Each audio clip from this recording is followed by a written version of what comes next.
Chapter 501. In the early morning, Treasure Island was filled with coolness, and the white fog shrouded the entire island. Many people had already come out of their rooms in advance and arrived at the Western District, occupying the advantageous terrain early on. There was no scramble for seats. Everyone knew that if one's status and strength did not reach a certain level, one would not have the face to enter Wright's Bar and sit down. A year had passed, and Wright's Bar had already become one of the most famous landmarks on Treasure Island and even in the entire Central Sea region. Being able to walk in, find a corner to sit down, and order a glass of wine that was not expensive was a symbol of status and value. If it were not for the sufficiently spacious street outside the bar, perhaps the poor people would not have the opportunity to listen to the divine music at all. It was said that the bar manager, Janet, had planned to purchase a nearby block and turn the entire large area into a grand theater. She almost succeeded. Most of the houses near the street corner were purchased by her under Mr. Wright's name, but in the end, the theater wasn't built. Instead, most of the buildings were flattened and turned into a medium-sized square that could accommodate 10,000 people. It was said that this was Mr. Wright's intention. At that time, his original words were as follows: music and art, regardless of high or low, regardless of high or low, music performed in a cage-like theater has no soul. Only unrestrained music can obtain eternity in the sea breeze. Therefore, on the bustling trading island of Treasure Island, the newly built Wright Square had become the most unique scenery. Every day from 1 to 5:00 in the afternoon, the huge square would become completely silent, and only the ethereal and gorgeous music would resound throughout the square. However, even if such a huge square had been expanded, it would still be full of people when Qinguang played every day without exception. Usually, it was extremely difficult to find a seat in the square, let alone today. People put on their best clothes and went out early. The sun had only risen halfway, but the huge square was already crowded with people. Not only that, but the streets further away were also crowded with people who had nowhere to go. The street vendors were much more diligent than usual, shouting and selling goods and breakfast that had been rushed through the night last night. Even the 4 trading halls on Treasure Island that never closed for business had chosen to close for the day.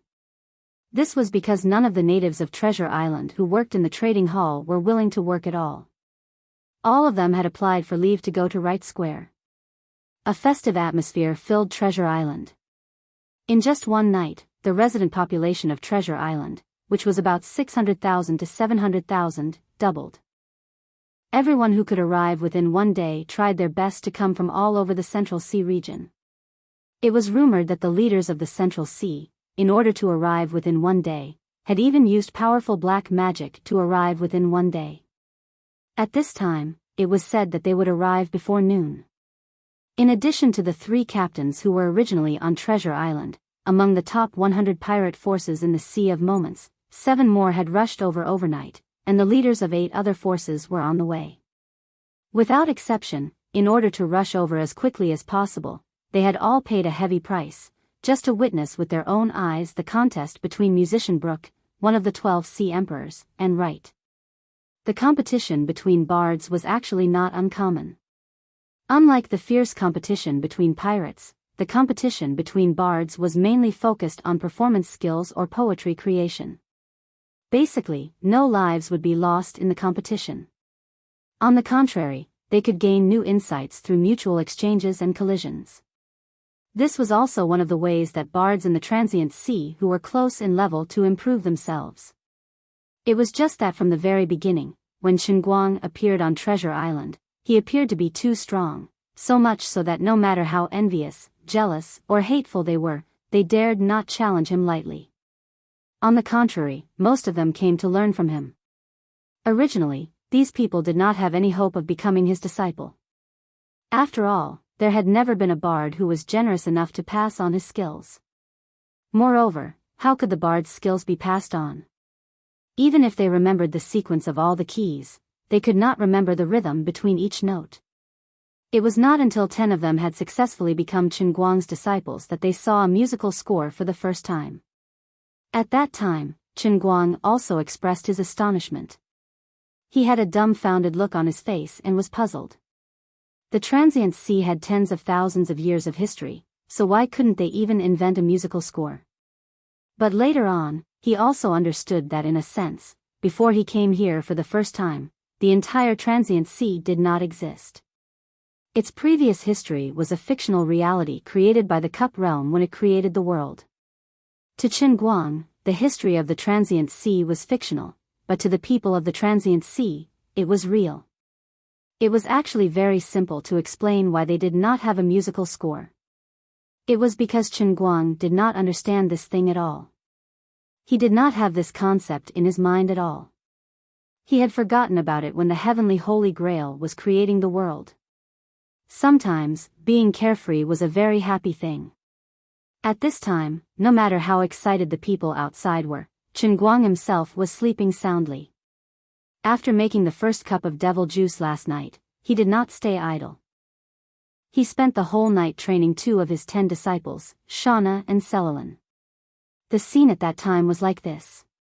"Teacher, why can't I wear clothes when I play the piano?" "You can wear clothes when you play outside, but when you study with me, every inch of your skin must be exposed to the air. This way, every pore of your body is breathing, and you will be able to experience the artistic aura emitted by your teacher's body." "Yes, teacher, but why do David and the others wear clothes when studying with you?" "Because their realm is too low, so they temporarily cannot experience my precious artistic aura." "Shauna, when you play, spread your legs a little wider, use your strength to breathe, use your heart to feel, that's right, that's it." "Teacher, your pants are torn." "It's okay, I also need to breathe." "Teacher, the piano collapsed." "It's okay, buy a new one tomorrow." Crack. "Teacher, my elbow is broken." This time, something happened. After a moment of chaos, Qin Guang and Celilan carried the accidentally injured Shauna back to the room. Qin Guang said, "Actually, when I was teaching, I accidentally touched her elbow. I really didn't mean it." If he had a choice, he would rather all of his disciples be beauties. Unfortunately, his heart was higher than the sky, and his life was thinner than paper. After so many choices, he could only find these 2 girls. Shauna's appearance was pure, and she was 70 to 80% similar to the Hollywood star Emma Watson in his memory. Celilan was more charming, and she looked very much like Scarlett Johansson. As for how talented these 2 were in the piano, Qin Guang said that he had no idea. His own music theory was 0, so he had no right to evaluate other people's talent. The reason he chose them as his disciples was very simple. Appearance was justice. As for the other 8 male disciples, Qin Guang felt that he could not only accept female disciples, otherwise it would be too obvious and damage his image. Therefore, after eliminating more than 90% of the people who came to learn from him, he kept these 8 men. There were 2 reasons for choosing them. First, they were to make up the numbers, and second, they were ugly enough. If the world knew that Mr. Wright's standards for accepting disciples were like this, who knew how many of his fans would have their dreams shattered? Of course, as a modern person with a thick skin, Qin Guang definitely could not let people find out that there was something fishy about him. "You are the disciples that I have chosen. 1 in 10,000. If you can inherit even a 10,000th of my talent, you will become the legends of the Sea of Moments. Do you remember? This is the staff. This is the greatest treasure I have left for the Sea of Moments. From today onwards, the bards of the Sea of Moments will completely change their current situation of thinking alone. Instead, they will be able to record their own inspiration using the staff and pass it down." When Qin Guang accepted disciples, he said this to the 10 people below the stage who were looking at him with admiration. "I am satisfied with your talent, but you must remember, only those with the most sincere hearts can become the greatest bards. Therefore, I absolutely forbid the love between apprentices. Once discovered, they will be expelled immediately." The 10 people looked at him with even more admiration. "If you want to understand the true meaning of art through love, you can only love me." The eyes of the 10 people seemed to have stars. "What a great teacher. Don't look at me like that. In my hometown, same-sex love is not accepted." Finally, when the noon bell rang, a huge ship hanging a huge pirate flag suddenly appeared outside the port of Treasure Island. Brooke had arrived. The people who had been waiting here for a long time cheered in unison. The reputation that Brooke had accumulated for many years was not an undeserved reputation. Unlike Xinguang, who rose rapidly like a comet, Brooke had used his dedication day after day, year after year, to win the respect of every pirate in the Sea of Moments. His strength was tyrannical, yet he was humble, courteous, and generous. Even the royal family of the Central Earth government, who had arrived earlier than Brooke, chose to stay at the port and wait for Brooke's arrival. Xinguang originally didn't intend to come, but he really couldn't resist Bob's tearful pleading. "Mr. Wright, I'm begging you, go take a look, even if it's to show a little bit of basic respect, so that if we lose..." "No, of course we won't lose. You are the most powerful bard. Brooke crossed 2 seas to listen to your teachings, and the great you took the initiative to go to the port to welcome him. Regardless of victory or defeat, this will surely become a legend. Sir, think about it. Tens of thousands of years later, there will be such a story circulating in the Sea of Moments." It was a sunny noon, and the greatest bard in history, Mr. Wright, and the second greatest bard, Lord Brooke, met for the first time on Treasure Island, opening a new chapter in the history of the Sea of Moments. How about it? Don't you feel excited just thinking about it? Although today's Bob was no longer the destitute intelligence merchant of the past, and was also a respected figure on the island, his eloquence hadn't fallen, and his flattery had become even more exquisite. Xinguang was also pleased with the flattery. "There's still a bit of truth to it, let's go." But when he really stood at the forefront of the port, looking at the huge pirate ship that was more than 10 feet tall, not inferior to the Titanic cruise ship, he still received a great shock. What shocked him wasn't the size of the ship, but the very familiar pirate flag on it. The skull on the flag made his consciousness pass through the barrier of the plane in an instant. It was as if he had returned to the time when he was still a primary school student, squatting at home with Zhu Jifa and a group of people. They were filled with anticipation as they inserted the CDs they rented from the video store into the VCD player of Bobugeo. It was a scorching hot summer, and a dozen of his friends squeezed together in a room without air conditioning. Although they were sweating profusely from the heat, their eyes were shining as they watched the TV, unwilling to even blink. They were touched by Luffy's persistence, shed tears because of Zoro's strength, cupped their hearts because of Chopper's cuteness, laughed at Sanji's curly eyebrows, peeked at Nami's perky breasts like thieves, and almost got into a fight over who had a better figure between Nami and Robin. Time flew, and youth was gone, never to return to that day. He once thought that Luffy didn't exist in this world, but when he saw the pirate flag, Xinguang felt as if his memory had been devoured. It was a grinning skull wearing a straw hat with a red rim. It was the pirate flag of the Straw Hat Pirates. At this moment, Xinguang's nose instantly turned sour. Crossing the barrier between 2 worlds had dealt a heavy blow to his heart. "Mr. Wright, what's wrong?" Buldev, who was behind Xinguang, noticed that Xinguang's shoulders were trembling. Xinguang rubbed his eyes. "No, nothing. By the way, Bob, was there a pirate named Luffy in this world?" Xinguang asked Bob. Bob carefully thought for a long time, then said, "Sir, you really asked the right person. Only the well-informed Bob can answer your question. Nearly 2,000 years ago, there was indeed such a great pirate group.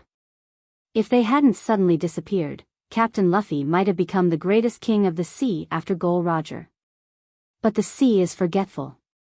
Although Luffy was powerful, he disappeared too abruptly and didn't leave any treasures behind. No one sang praises of his glory, so he was gradually forgotten. But the older generation of Neptune all know of him. Can his body grow longer? Is he a rubber man? Did he eat rubber fruits?" Even though he knew it was impossible, Xinguang still couldn't help but ask. "Rubber fruits? What's that?" "Nothing, pretend I didn't ask." Finally, the giant ship stopped completely, and a small boat was put down from the side of the giant ship.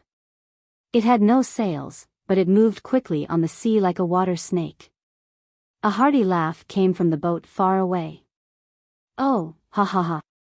I finally meet you, Mr. Wright." A tall but thin figure suddenly appeared in front of Chen Guang. Chen Guang looked up at the man. His eyes were deep, his eyes were almost invisible, his cheekbones were high, and there was almost no flesh.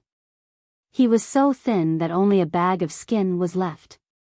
"Skeleton Brook? Where did Luffy go?" Chen Guang blurted out. Musician Brook's smiling face froze in an instant, and an invisible momentum emerged from him. The sea behind him shook fiercely, and a pit of hundreds of feet deep and hundreds of feet in diameter suddenly appeared. His Poseidon-class Haoshiku haki was out of control. Chapter 502. With Brook's sudden loss of control, it was as if the entire treasure island had been hit and trembled slightly. He has been in the Sea of Time for a whole year. The most powerful pirate that Chen Guang has seen is only a captain in the top 50 with armament haki. This is the first time that he has encountered a Sea Emperor-level powerhouse. The earth under his feet trembled, but it was only a slight leakage of Brook's power. "Mr. Wright, you are really funny." Brook was silent, and Watson, who was next to him, quickly came forward to ease the atmosphere. Chen Guang is 100% sure that his judgment is not wrong, but this skeleton Brook is deliberately concealing his identity. Perhaps he has other considerations, so he pretended that he didn't mention anything and put a smile on his face again. "I, Wright, on behalf of Treasure Island, welcome the arrival of musician Mr. Brook." Mr. Wright is really polite. Brook seemed to have recovered, and his skeletal face showed an ugly smile, but it gave people a sense of goodwill. The royal families from the central continent then led their teams to greet Wright Square. After a brief greeting, the group of people, surrounded by the entire Treasure Island people, walked towards Wright Square. Along the way, Brook was quiet and thoughtful, and Chen Guang was no better than him. But when the two arrived at the square and saw the piano placed in the middle of the square, Brook's eyes bloomed. Chen Guang turned around and motioned for Brook to go up first. "Mr. Brook, please." Brook was a little excited. "I remember the last time I came to Treasure Island, it was still a messy slum, but now such a beautiful square has been built.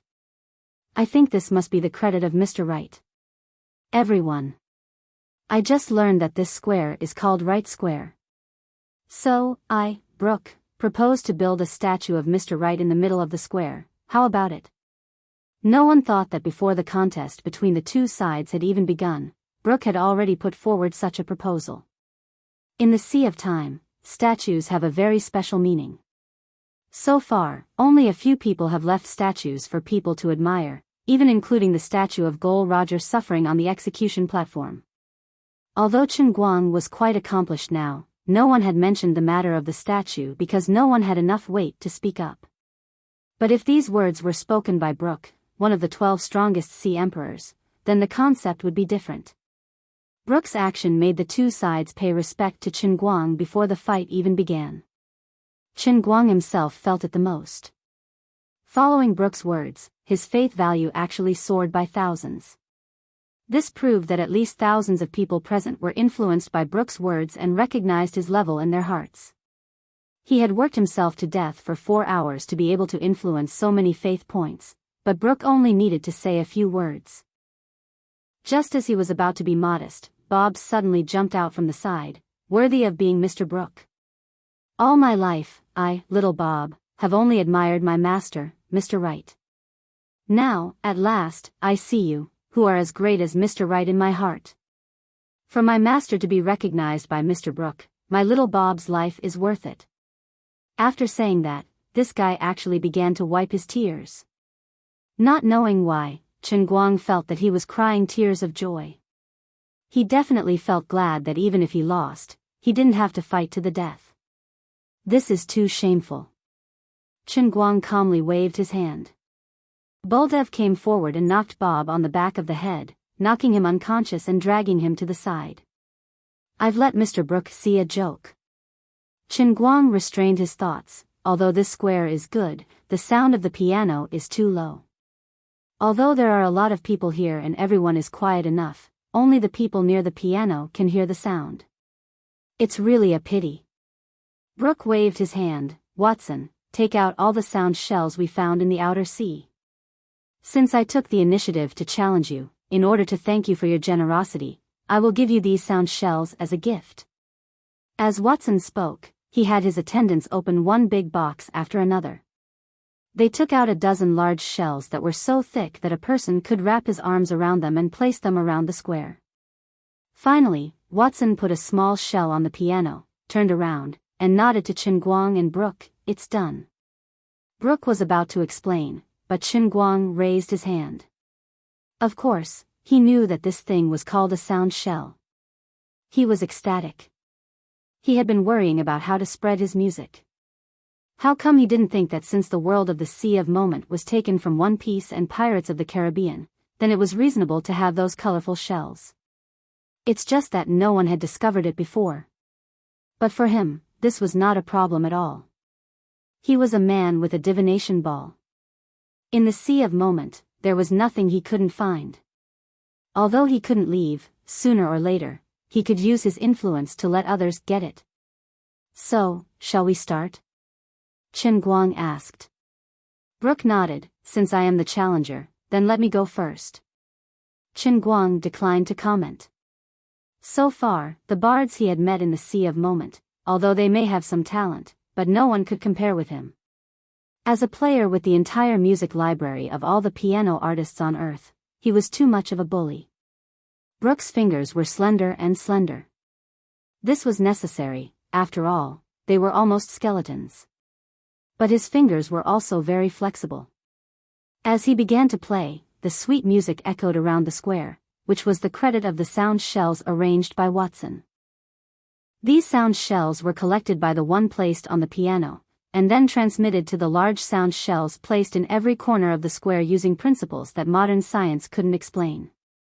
It was just like the sound system used in concerts in modern society. When Brooke's song ended, many people in the square, after a brief silence, applauded one after another. In addition, among the tens of thousands of people in the square, there was actually someone who comprehended hockey on the spot. Worthy of standing at the top of this world's bards, the level of his self-created music was absolutely not inferior to the famous masters that had appeared on Earth. Qin was speechless. Bob silently carried the backpack he stole from Qin office on his shoulder, and then was pressed to the ground by Baldef. Mr. Wright, please. Brooke stood up. Qin pondered in his heart. If he were to bring out a classic from the modern era, his performance might only be on par with Qin. Not to mention that Qin was a sea monarch expert. Although Qin didn't deliberately display his aura, it was inevitable that his unique domineering aura would be integrated into his music. Worthy of being the musician Brooke, he was really strong. If this goes on, I will lose. Bracing himself to sit on the piano, Qin recalled the contest with the jazz master on the Virginia. His mind flashed, and he finally thought of an unconventional method. Although you are very powerful, but I, your brother, am a cheat. He first turned his head to the side and apologetically smiled at Brooke, and then said, I'm sorry. Immediately, he began to play. In the blink of an eye, the audience was in an uproar. Because the music he played was exactly the same as what Brooke had just played. A perfect copy, without any deviation, simply so accurate that it made people feel horrified. The bards of the Instantaneous Sea, in addition to the 10 songs taught by Qin, all the other songs were their own original compositions. They combined all of their own understanding of art to form a complete song, but they couldn't teach it to others. Now, Brooke had just played a song, and Qin completely copied it. This was simply beyond people's understanding. Brooke looked at Qin as if he was looking at a monster. When the long song finally ended, he couldn't help but ask, why is this? Qin didn't explain to him, just smiled and stood up, gesturing him to continue, with an unfathomable look on his face. Although there was no music score, as a player, as a cheat who could cheat by relying on his faith, he only needed to pay tens of thousands of faith points to play back the song that Brooke had just played in his mind. Then, following the sound in his mind, he played it mechanically, as if he was playing against a music score. Although his performance was only similar, it lacked the soul of hockey bestowed by Brooke, and couldn't make people advance to hockey on the spot, but as long as the sound was exactly the same, it was scary enough. Bellucci refused to believe it, and once again played another of his own tunes. Chen Guang did the same. After going back and forth 9 times, Brooke finally put down his hands. I lost. Chen Guang wasn't in a hurry to let him admit defeat. He still didn't stand up from the piano, but waved his hand and said, "Mr. Brooke, I have my own song here. It won't be too late for you to admit defeat after you listen to it." Immediately, Chen Guang picked up the small sound shell in front of him, which was responsible for collecting music, and loudly said, "Everyone listen. People below the undead level, immediately leave here. Go to a place where you can't hear the sound. This song will kill all of you." The huge square was in an uproar. On Earth, there was such a song. Its name was Black Sunday, also known as Melancholy Sunday. It was composed by a self-taught Hungarian musician, Roland Charles. In terms of artistic achievements, he was not very high, but he left behind this strange piece of music. According to rumors, countless people chose to commit suicide after listening to the original version of this song. Of course, in modern society, many different versions of Black Sunday could be searched on the internet, but almost no one would do anything irrational after listening to such a song. Many people thought that in the early days of the previous world, when information was not developed, some people overinterpreted this song, exaggerated its magic, and just looked for a gimmick to increase the sales of the record.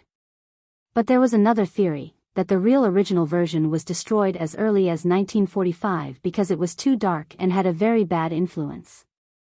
Now that everyone can hear is not the original version, of course, it can't show the true magic of this song. This statement has a certain accuracy. However, in fact, the original vinyl record of this song sold tens of millions of copies around the world, so how could it be completely destroyed? In addition, the so-called music score was in the author's tomb and in a university in the United States, but this is mostly false and can't be confirmed. However, Chen Guang can tell others with certainty that whether it is the original vinyl record or the so-called music score, they are not the real original song. The real original song was played by the original author, Roland Charles. On that desperate Sunday, after he had just broken up with his girlfriend, he had a burst of inspiration. He sat alone in front of the piano and played this 47-minute-long song for the first time. This is the real original version. Even the music scores that Roland Charles wrote later on had changed quite a bit compared to the inspiration that he had at the beginning. Even the officially released music scores were just one-sided and far-fetched memories. They only had the form, but they did not have a real soul. Even Roland Charles himself couldn't play anymore, let alone others. But Chen Guang can. At this time, what Chen Guang is going to play is the inspiration that Roland Charles captured for the first time when he wrote this song. This was the most monstrous aspect of Chen Guang's music player. As long as it existed in the past, he could perform it. Even if it is a lost song in a sense. In addition, the realm of transient sea is obviously different from the real world. Playing the song here will conform to some unique rules of the transient sea. The wandering poets and their music in the realm of transient sea have a layer of magic that modern science can't explain. It can even help people to improve their understanding of hockey. Therefore, Chen Guang himself is not sure what kind of effect this forbidden song will have on the people in the transient sea. Right now, he doesn't want to become a butcher, he just wants to be famous. Letting the undying rank and above expert stay is also because Chen Guang speculates that only people who have reached this level can withstand the impact of the song. But how can these ordinary people be willing to leave? This is an unprecedented showdown between the two peak wandering poets in history. Everyone is hesitant and unwilling to leave. Brooke looked at Chen Guang's serious expression. "Lord Wright, are you serious?" Brooke has already admitted defeat in his heart. His speech and expression are also quite respectful. Chen Guang nodded. "Of course, this song is beyond your imagination." Immediately, Chen Guang turned to Bob and the others behind him and said, "Bob, Janet, Shauna, Celine, you all also leave here. Bob said, Lord, actually I have a good suggestion. Say it. Qin Guang's expression became more and more dignified. In any case, aren't there at most 1 or 200 undying rank experts here? Why don't you let everyone move into the bar, close the door, put away the open-air piano platform, and find some people to guard outside? Let me help you put away the sound shell. Qin Guang, what you said makes a lot of sense. Pfft. Brooke laughed out loud. Qin Guang covered his face, his prestige has been swept to the ground. Buldev gave Bob a kick. Little Bob, you should quietly say this kind of thing. Chapter 503. Because of Qin Guang's order, no matter how reluctant the ordinary people were, they had no choice but to obediently leave. Qin Guang clearly told them that this was not an act, not a joke, and not a boast. Once this piece of music is played, people will really die. By the time he finished all this, an hour had already passed. The sky outside was getting dark, the sun was setting in the west, and the evening sun was shining down from the other side of the sea, but the moon was already high up in the sky. Under the illumination of the sun and the moon at the same time, the sky of Treasure Island was filled with a dusky atmosphere, making people feel gloomy and depressed. Qin Guang sat in Wright's bar with a grim expression. Nearly 200 undying rank and above powerhouses were all sitting upright in the bar. Even the central royal families whose strength did not reach the standard were chased out. Outside the bar, dozens of volunteers with their ears plugged tightly surrounded the bar, preventing anyone from approaching. Old Bob stood far away and thought enviously. Although he didn't want to admit it, sometimes he also wished that he could be as strong as Buldev. Qin Guang gently drank a mouthful of water and looked around with an extremely grave expression. Mr. Wright, it's done. Brooke, one of the 12 Ocean Emperors, seemed to be subdued by Qin Guang's attitude as if he was facing a formidable enemy. He subconsciously lowered his voice and said so. Buldev, check again. You must make sure that no one below undying rank can hear the sound of the piano. I really don't know what kind of consequences this will bring. Qin Guang and Brooke nodded and instructed again. Brooke also ordered Watson to walk around again and check whether the doors and windows were tightly closed. After ensuring that everything was foolproof, Qin Guang took a deep breath, suddenly stood up, and said with some excitement, Everyone, I believe many of you already know how many songs I have played this year. But I can tell you that the song I am going to play today is different. The emotions contained in this song represent the most despairing moment of a person's life. In the process of my performance, perhaps many unexpected things will happen. You will remember the lowest state of mind in your life, and your mind will be greatly shaken. If you can get through this, I believe that this will be an extremely important turning point in your lives. Of course, I didn't really want anyone to die here. So, if I find someone can't hold on any longer, I will stop playing in time. Then at this time, you have to remember that I stopped because of you. It was you who ruined the opportunity for the 200 people here to listen to the complete song. Then you are a sinner. The more Qin Guang spoke, the more intense his tone became. There was an extremely fanatical look on his face. With his current status in the Treasure Island and even the Momentary Sea, no one dared to look down on his solemn attitude. Although Buldev's reputation is not obvious, his strength is close to the Sea Emperor level of armament hockey, and even he is infected by him to the point that he almost stops breathing. Brooke, who was sincerely convinced by him, heavily patted his skeletal chest and said, Lord Wright, with me, Brooke here, I will not let this happen. If anything goes wrong, I will throw the person out at the first moment. Everyone, don't blame me for being ruthless, this is also to protect everyone. Good. Then, I'll start. Qin Guang sat down and slowly put his hands on the keys. Everyone, clean your ears and prepare to listen to the most pessimistic and despairing song in the history of the Momentary Sea. In fact, he didn't need to challenge Black Sunday to be able to defeat Brooke in a sense. However, this wasn't the result Qin Guang wanted. What he wanted was to crush Brooke in an open and above-board manner. He wanted to make Brook admit his defeat wholeheartedly and take out a song that could make his name resound throughout the entire momentary sea from then on.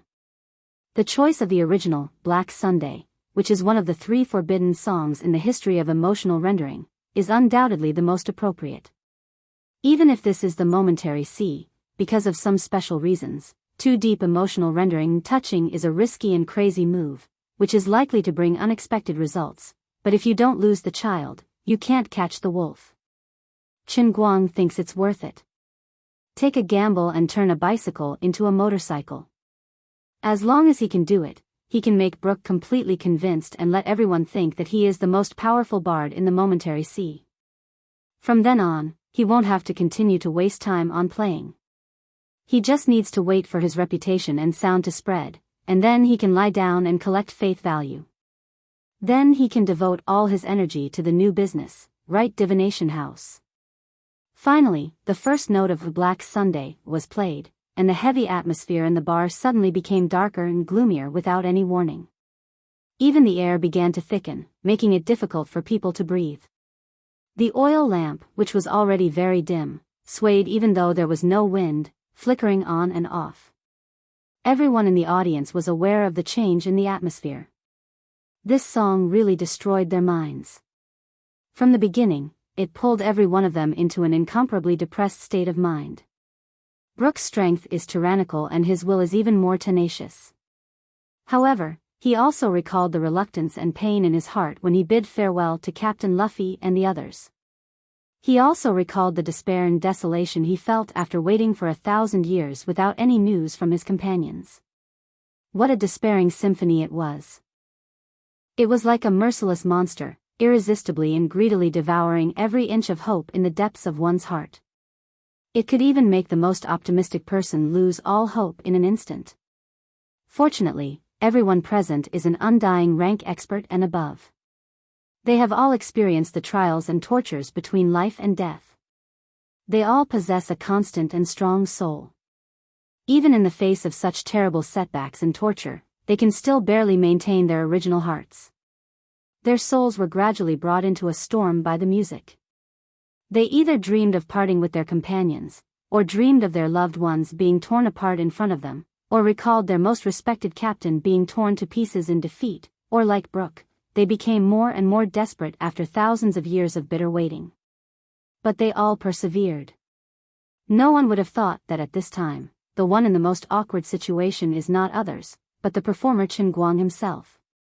F***CKU. I miscalculated. The audience is all undying rank. I'm not one. The old man is just a cute college student. When I learned this song in the piano world, my mind was sealed. I didn't feel anything at that time, but now I'm in a very bad situation. I've been pretending to be pretentious for a long time, and now the pretentious level is about to break through the sky. I was the first to be scared, and all my previous efforts have been wasted. I'm really ***ed up. Playing the piano in the sea of moments is poisonous. Originally, this song made a lot of people commit suicide after listening to it. Now, the emotional rendering seems to have been amplified by 100 times. The old man can't hold on any longer. As the saying goes, no matter how one calculates, one can't predict that the weakest one here is Chen Guang himself. But he has already forced himself into a corner, and there is no way out. After playing for less than 10 minutes, Chen Guang's face was pale and his head was covered in cold sweat. He anxiously looked around, hoping that someone would give up first. You're in so much pain and look so ferocious. Quickly take out your knife and commit suicide. I beg you. Baldef, you idiot. You can't hold on any longer. Help. Chen Guang winked at Baldef. Baldef's mood became more and more excited. Mr. Wright actually values me so much, Baldef, must not let him down. I must hold on. My hockey is ready to burst out. Today, I will use Mr. Wright's great music to break through Haoshiku hockey. I will use my whole life strength to defend Mr. Wright's majesty. Looking at the increasingly bright and fanatical light in Baldef's eyes, Chen Guang burst into tears. What should I do? Who the hell can save me? You little bastards, why are you so hot? At this time, Qin Guang finally deeply understood what Ruri had said, that his mind was not strong enough and his mind could not reach the true standard of a redeemer. At that time, Qin Guang reluctantly listened to it, but deep in his heart, he didn't take it seriously. Today, he finally understood that he had messed up the piece he was playing. Perhaps he was the first person in history who would never be able to surpass him. As time passed, even if his mind was in a state of chaos, the music that was engraved into his instinct still made his fingers dance on the keys subconsciously. The air was thick and heavy, and even the light near the piano was absorbed by an inexplicable force. In Brooke's eyes, the place where Qin Guang and the piano were located gradually became a black hole, and looking at it, it only felt dark and misty. Nearly 200 undead rank powerhouses, each of them felt that the hockey in their body was cheering and jumping in this terrible test. They deeply knew that if they survived this, what awaited them would be a white tomorrow. Finally, 47 minutes passed. When the last note came to an end, Qin Guang also stopped. The imposing manner of nearly 200 hockey advanced at the same time suddenly erupted in the bar, forming a resonance. The bar's roof was instantly broken, and the earth shook. The originally pitch-black night sky suddenly shone a bright ray of light from the sky, shining on the bar. 200 undead rank powerhouses stood up at the same time and looked at the place where Qin Guang and the piano were with a face full of worship. Everyone's face and body were shining with a great brilliance that transcended life and death. But Qin Guang and his piano were still in darkness. No matter how bright the light was, it couldn't illuminate his side, which was shrouded in black fog and couldn't even see his fingers. A terrible person like me is still alive in this world, I really let everyone down. These low murmurs and murmurs suddenly came from the black fog. Brooke and Baldef were startled. Sir Wright. Baldef was the first to rush forward. Chapter 504. Bang! With another loud noise, Baldev used his hockey, which had just broken through the haushaku, to cut open the black fog with one palm. He saw Qin Guang's head hit the corner of the piano and his head was full of blood. Fuck. Lord Wright is going to commit suicide. It turned out that he was really going to die. Everyone, at this moment, burst into tears and were moved to the extreme. In order to help everyone, Lord Wright played this forbidden song that would make him depressed and not want to live. He succeeded. He made a total of 200 strong undead hockey advance, and even Brooke, one of the 12 Sea Emperors who had reached the peak of the Sea of Time, advanced to another new realm. He wants to set off a new era of the Sea of Time. What a great feeling this is. Qin Guang's head was full of blood and his eyes were listless as he looked at these people. His consciousness had been shattered by the impact of Black Sunday, which was integrated with the rules of the Sea of Time. He had a splitting headache, as if there were 10,000 horses tied to ropes and tearing his body. Before his last consciousness collapsed, he only cursed in his heart. I'm playing in the wilderness, but this time I've gone too far. Then Qin Guang punched himself in the chest. Everyone, I'm going to die. He screamed hysterically again, what the F***CK? Oh my god. Bad luck. Ah. Qin Guang spurted blood and fell on his back. Brooke rushed forward and hugged Qin Guang. After a little test of hockey, he began to cry bitterly, Lord Wright's heart is broken. No. No. Mr. Wright. Oh my god. There was a wail below. Brooke plopped down on his knees, his eyes were so deep that his eyeballs could not be seen, and 2 drops of crystal-clear tears flowed down. He thought to himself, I once thought that my dedication was great enough, but compared with you, I am simply the difference between the light of a firefly and the splendor of the sun and the moon. The news that Lord Wright was killed by his own forbidden song in order to let 200 undying rankers advance into the Tyrant Aura realm swept through Treasure Island like thunder. As soon as Brooke knelt down, it was as if the first domino had been pressed. The 200 undying experts knelt down one after another. Then, the more than 1 million people on the island felt an indescribable grief in their hearts as they uniformly knelt down in the direction of Right Square. That night, the clouds and thunder were raging on Treasure Island. It was raining cats and dogs. Strong winds and lightning swept across the island. Everyone knelt in every corner of the island and cried sorrowfully. Even the heavens and earth of the Sea of Moments seemed to be grieving over Right's death. Only one person, with the most brainless worship, charged forward against the sudden storm and lightning, washed by the rain and tears. "My Mr. Right, you can't die." This man was Bob. Of course, Chen Guang wouldn't die. He had 99 chances to resurrect. In fact, the moment he died, he resurrected immediately. But there was a slight accident. The unlucky Black Sunday was too fierce, and the after-effects were too strong. Just as he was about to resurrect, his soul was scattered again. Thus, his whole person was stuck in a very mysterious state, on the verge of death but not dead, on the verge of life but not alive. His soul and body couldn't be unified, and he was only in a muddle-headed state of emptiness. Sooner or later, Chen Guang would be able to defeat Black Sunday, but it would take time. Under Bob's insistence, in the end, Chen Guang wasn't erected a tombstone. Within 3 days, Right Square was transformed.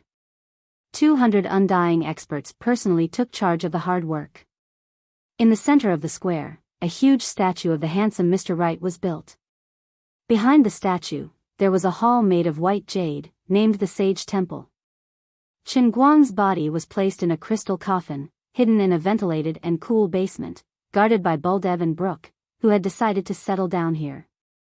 Brooke was appointed as the first head of the Sage Temple's fan club by Bob, who claimed to know Right best.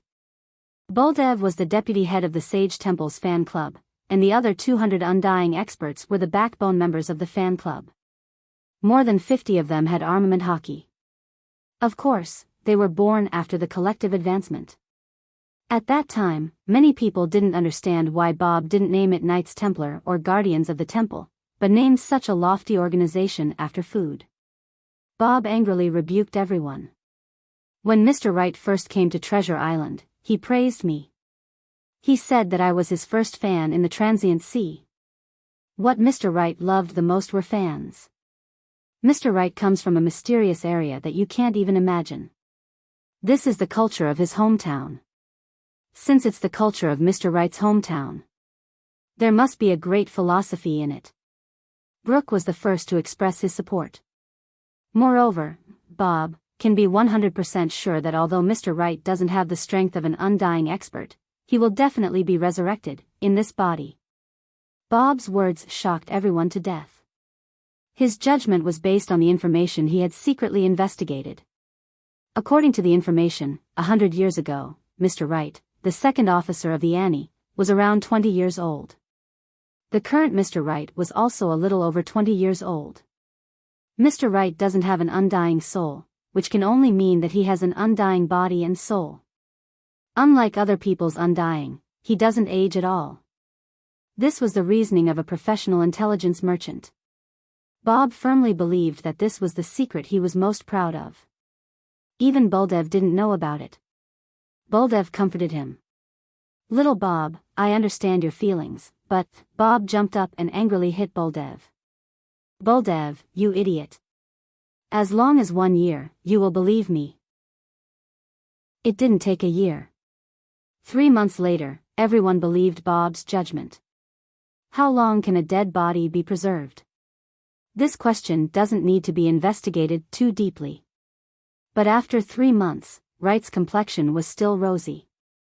If not for his lack of breathing and heartbeat, others would even think that he didn't die at all, but just fell into a deep sleep. Believe me, Mr. Right will definitely wake up. This is Bob's epitaph.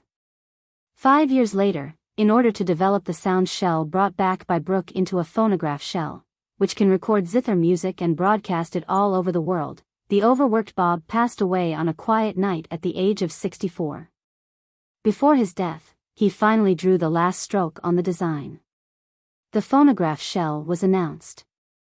The zither music that Chen Guang left for his 10 disciples, as well as the 10 pieces he left for Brooke, were poured into countless phonographs, accompanied by merchant ships or pirate ships, and brought to all parts of the Sea of Transient. Not only that, but Brooke also systematized the musical notation taught by Qinguang. Henceforth, the bards of the entire Sea of Transient will no longer have to practice alone. They will use the musical notation to record their every trace of inspiration, and at the same time, they can also learn new music from other people's musical notation. More powerful bards will be born in the Sea of Transient, and at the same time, more powerful pirates will be born. Qinguang first used the Black Sunday to raise the realm of 200 people on the spot, and then left behind the musical notation to change the profession of bards. In the foreseeable future, the strength of the pirates of the entire Sea of Transient will be greatly improved.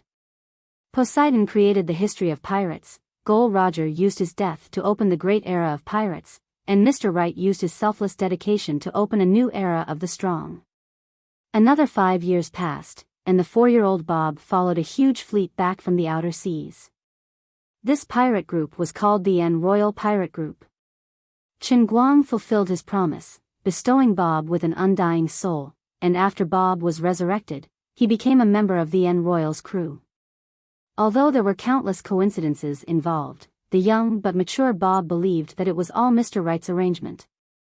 The most mysterious new power in the Sea of Transient in the last 100 years, Anne Boleyn, arrived with her sovereign king-like powerful fleet, causing Brooke to be extremely nervous.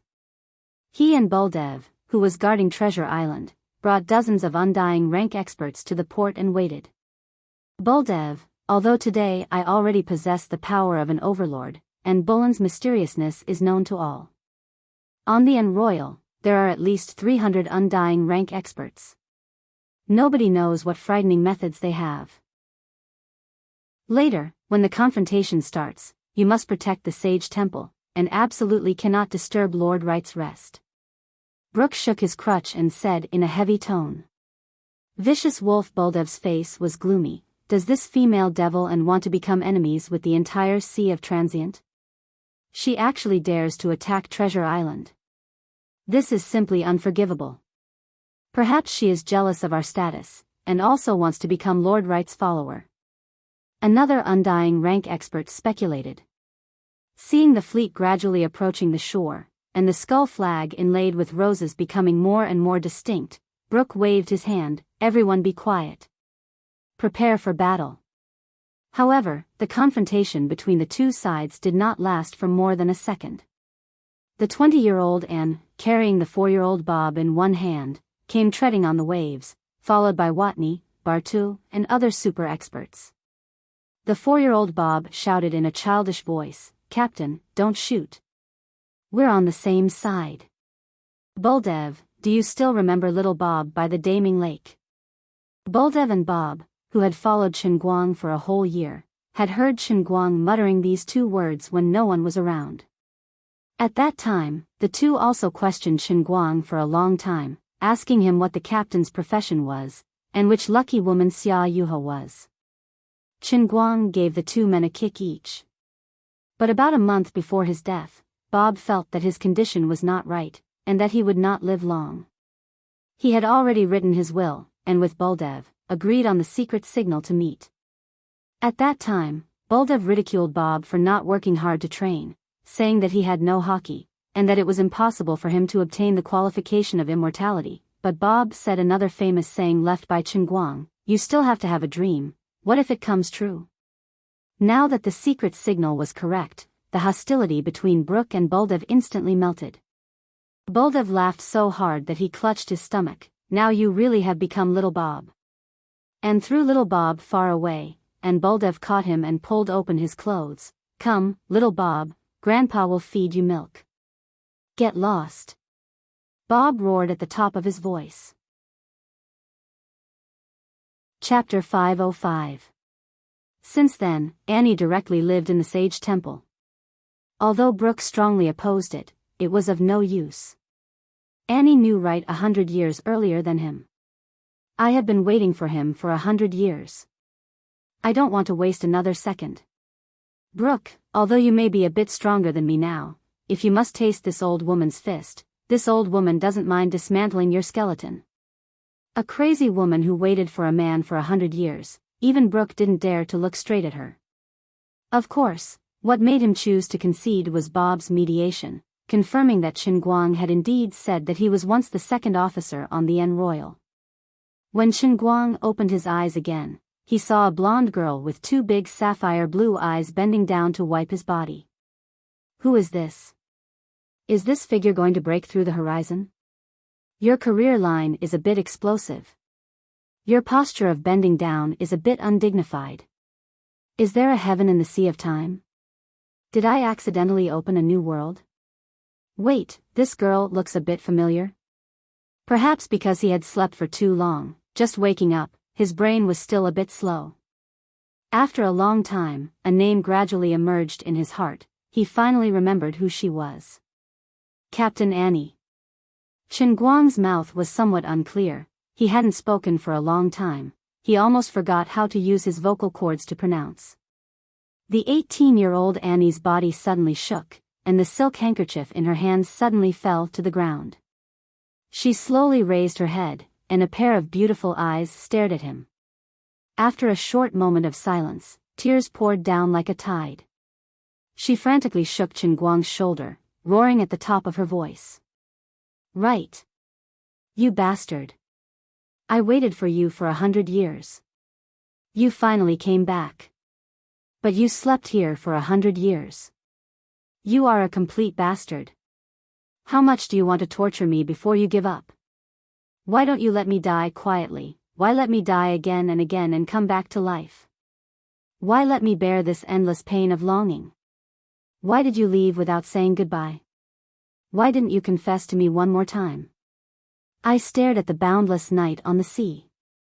I watched the flowers wither in the changing of the 4 seasons. I looked for you on the boundless sea while growing old and white-haired. Do you know how desperate I was? I wanted to die peacefully, but because of this damned undying soul, I had no choice but to wake up in my infancy. But from the moment I opened my eyes, even when I was still a baby, your name was always in my head. I finally heard from you. I crossed the ocean from 40 million kilometers away, tore apart 3 sea emperor monsters, defeated the black storm that no one could defeat, and shattered the lightning that fell from the sky. When I finally saw you, you were lying in this coffin like a corpse. I have to look at you year after year again. I have to look at your youthful face while I grow old day by day. If you can resist Annie, who has the strongest haki and is now the head of the transient sea's 5 hegemons, using the words you once taught me, I will give you 32 likes. The deafening rumble spread to every corner of Lady Island in an instant. Bob, who was lying on a beach chair sucking on a feeding bottle while glaring at Bald Eve fiercely, fell off from the chair due to the impact. Oh no. My little Bob. Buldev, you idiot. The sound came from the holy temple. Something happened. When Buldev and Bob were about to reach the vicinity of the holy temple, Brooke came face to face. Brooke. You shameful deserter. Buldev and Bob cursed together. Brooke spat at the 2 men, deserter my ass. Lord Wright is awake, oh ha ha ha. Then why are you running? Quickly kneel with me. Bob struggled in Buldev's arms. Poor little Bob. Every time he appeared, he was either an old man or a baby. He had never been normal. Back then, when he returned with the Annie, he had taken good care of himself. As usual, he did not cultivate and instead became the butler of the Sage Temple. Based on Qin Guang's memory, he set up a Right cultural communication company, sold phonographs to every corner of the transient sea, and built statues of Right on at least 100,000 floating islands. Then he died at the age of 92, and now he has just been resurrected, and is now 2 years old. Brooke stopped Buldev, who was about to go forward. You can't go. People will die. Buldev roared angrily, gritting his teeth. Brooke, if you make trouble again, I will bite you to death. Lord Wright is doing shameful things with Captain Annie. This sound, it's this sound. It's them. If you want to die, I won't stop you, but don't stop me from evacuating the crowd. Holy shit. Buldev cursed. Killing in the grass. Bob cursed with his unique baby voice. The violent tremors continued for a full 8 hours.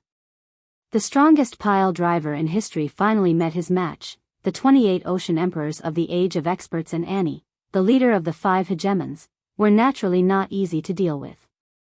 After waking up, Chen Guang's body was as powerful as a cheat in the transient sea. Of course, this was not the real divine immortal cup. His current body was powerful, but it couldn't be brought back to the real world. But this wasn't important. The important thing was that he could finally fight 80,000 rounds with others. This battle, the sky fell and the earth cracked, the sun and moon lost their light, the mountains howled and the seas roared. From noon when the sun was shining brightly, all the way until late at night when the waning moon hung high in the sky. The entire Central Sea was shaken by Right Island, causing huge waves. Even the vast central continent seemed to have been hit by someone.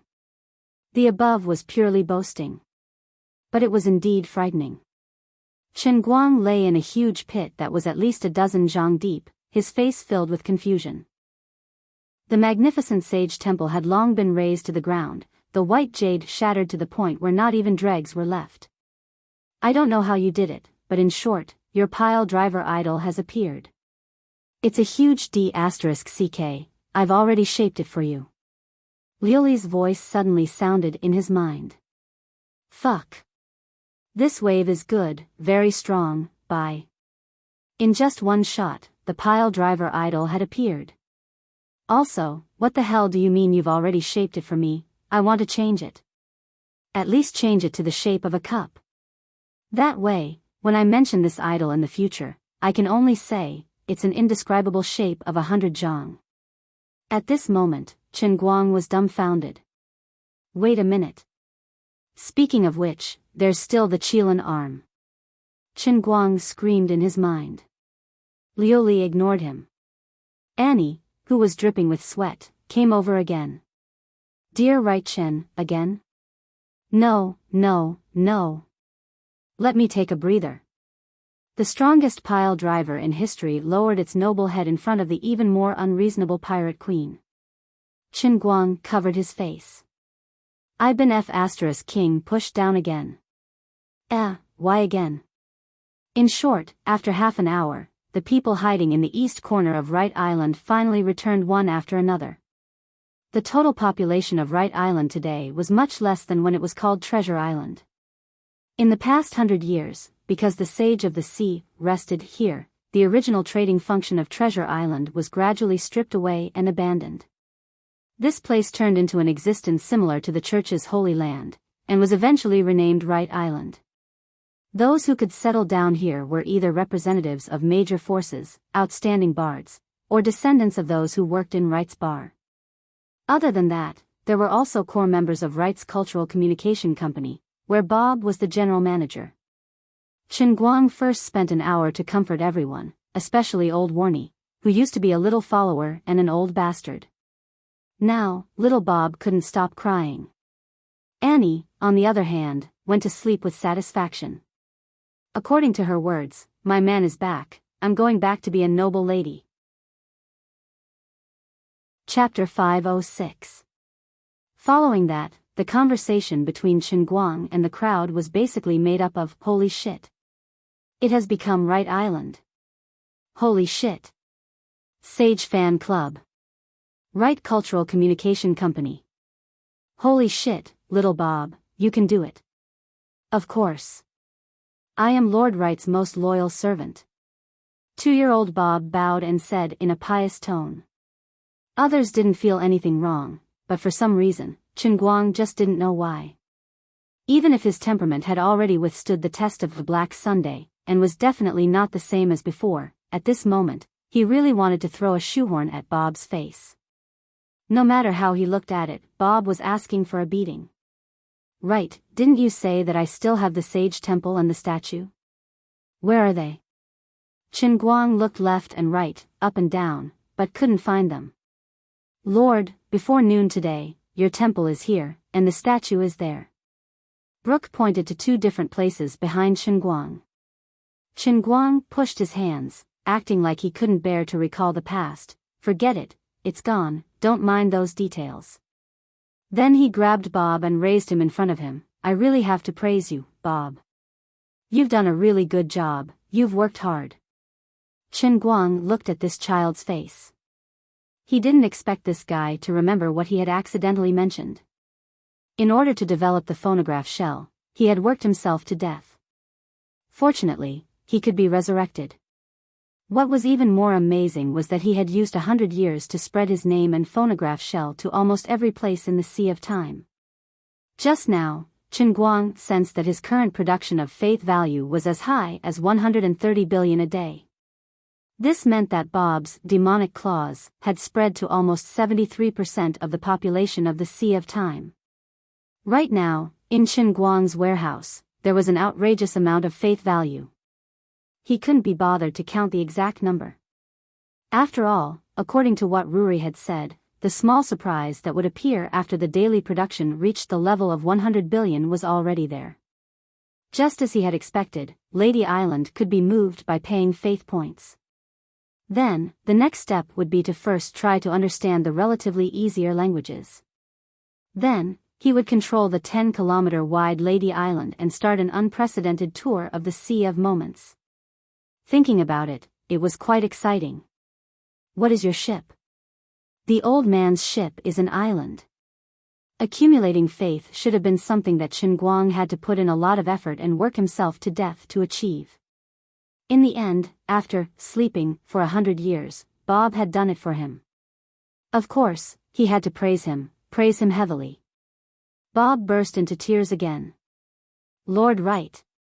In order to spread your glory, I, old Bob, can bear it no matter how hard and tired I am. It was you, Lord, who changed my life. Lord, you said that you would give me immortality. Now, a lazy and untalented person like me can also have an immortal soul. It is all thanks to you, Lord. This guy kept shoving his tears and snot into Chen Guang's face. He was even scarier than Greasy Bob. Chen Guang hurriedly threw him away. Collect. Bob landed on the ground and stood up with his hands on his hips. Yes, Lord. Then, he immediately turned to Buldev and raised his eyebrows. Did you see that, Buldev? Although I, Bob, am not talented and can't learn hockey, I am more useful to Lord than you. In the future, you are not allowed to force me to learn hockey. Buldev glared at him fiercely. Little Bob, call me Daddy. Chen Guang watched the two quarreling with interest. He thought that with Buldev's arrogance, with Bob's character, he would definitely jump up and fight him. Unexpectedly, Bob first looked at Chen Guang with an aggrieved expression, then turned to Buldev and said with gritted teeth, Dad. Buldev grinned and hugged Bob, kissing him intimately on the cheek. He then turned to Chen Guang and said, Lord, 2 years ago, my wife gave birth to a chubby boy, Bob. Chen Guang's mouth formed an O shape. He first looked at Bob, whose face was as rotten as a bitter gourd, and then at Buldev, who was full of satisfaction. After a long time, he sighed. It's too tragic. There were 178 billion people in the instantaneous sea. How unlucky would Bob have to be reincarnated into the belly of Buldev's wife? From the perspective of probability, this was much more difficult than buying a lottery ticket and becoming rich overnight. Bob roared, Buldev. This time, when you die, I will marry 100 wives. Give birth to 800 sons. One of them will be you. Don't fall into my hands. You're a poisonous husky. Chen Guang slapped his forehead. Damn, this ethical relationship is too crazy. The great sage had awoken from his long slumber.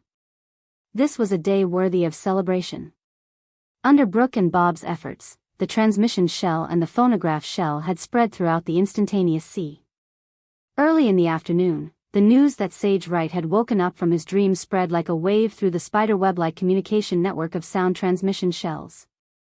In the afternoon, when Chen Guang and Annie were locked in battle, the royal families of the Middle-earth continent, Nok continent, Eastern continent and many other continents came to a decision.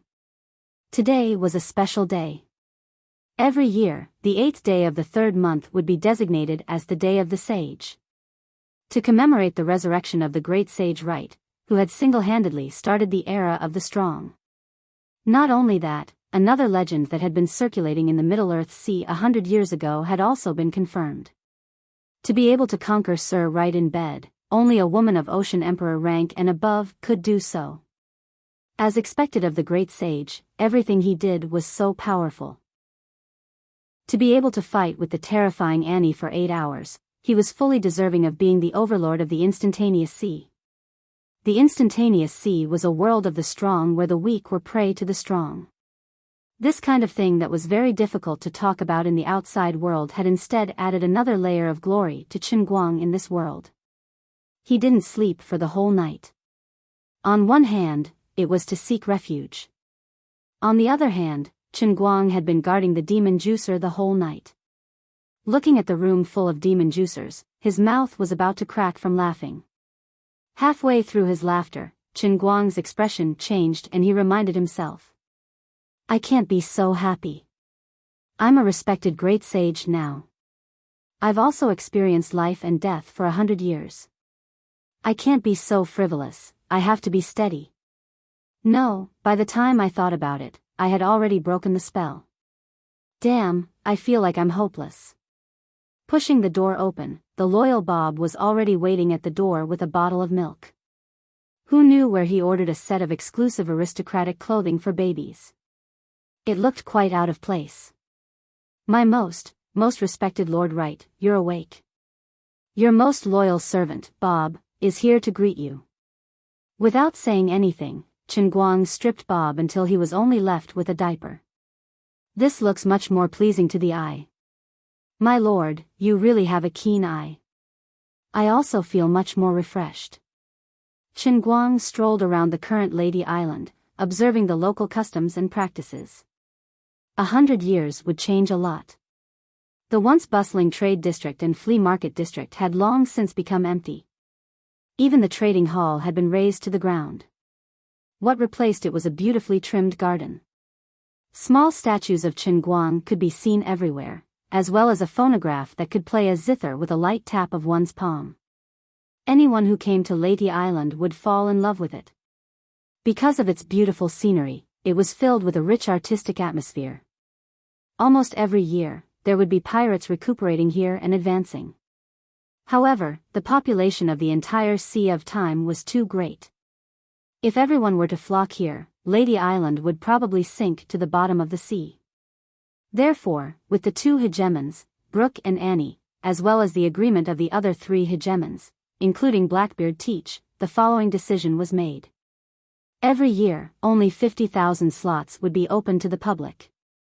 The slots would be distributed according to the population distribution of the major powers and the floating island. As for the negotiations between the powers, the Sage Temple couldn't care less. It was only right and proper for the strong to come first. Accompanied by Bob, Chen Guang chatted while thinking hard about how to carry out the business of the divination house. Currently, he had 2 ideas. One was to use his influence as a great sage to directly announce to the public that he needed people to sacrifice for him. Without a doubt, even if everyone knew that they would be unable to speak from then on, there would definitely be countless people flocking to him. However, Chen Guang felt that this wasn't appropriate. Up until now, he had built up the image of a selfless great man. This might damage his prestige. If people thought that he was demonized, it would affect the production of faith. That would not be worth it. Although he no longer lacked faith in the Sea of Time, Chen Guang was still counting on the exchange rate promised by Lioli after he left. After lying in bed for 100 years and spending so much effort, he couldn't possibly lose his integrity in his old age. Another way of thinking was to follow his original plan. He would use the model of a businessman to introduce a divination house service. However, there was a new problem. Chen Guang wasn't sure how receptive the people in the Sea of Moments were to this matter. How was he going to speak to them about it? After thinking hard for an entire day, he came up with nothing. By the time he returned to the mansion in the center of the island, the sun had already set. Annie was here again. The residents of Leyte Island spent an unforgettable sleepless night. The entire island maintained a subtle frequency of vibration. From the beginning of the night until the sun rose in the morning, the vibration was more intense and lasting than yesterday. Early in the morning, lying in the pit, Chen Guang hazily looked at the mansion that had been razed to the ground. He then looked at Annie, who was sleeping soundly with her arms around him. His heart was filled with embarrassment. After a long time, a maid timidly came over. "Lord Wright, Lord Brooke wants to see you." Chen Guang let the maid find more maids to clean up the mess, while he shrunk his neck and walked towards the original Wright Square, which was now Brooke's office. Brooke had been living here for 100 years, ever since he willingly lost to him. In order to maintain the dignity of Leyte Island, he could be said to have worked hard without complaint. Today, when he shouldn't have been disturbed, he actually sent someone to deliver a message. Obviously, something big had happened. "Lord Wright, something has happened on the island." Brooke squirmed, his skeleton-like fingers crisscrossed. He looked very nervous and it was difficult for him to speak. Chapter 507. What happened? Is it very serious? In the past, Leyte Island was round like the sun, but now we have forever lost a piece of land in the east. Now, Leyte Island looks like a pizza that has been bitten off by Buldev, missing a corner. Chen Guang was furious. What? There's actually such a thing. Did someone attack us? Brooke shook his head. No, no, no. In the entire Sea of Time, no one would try to harm us, and no one would have the guts to do so. This is a very natural collapse.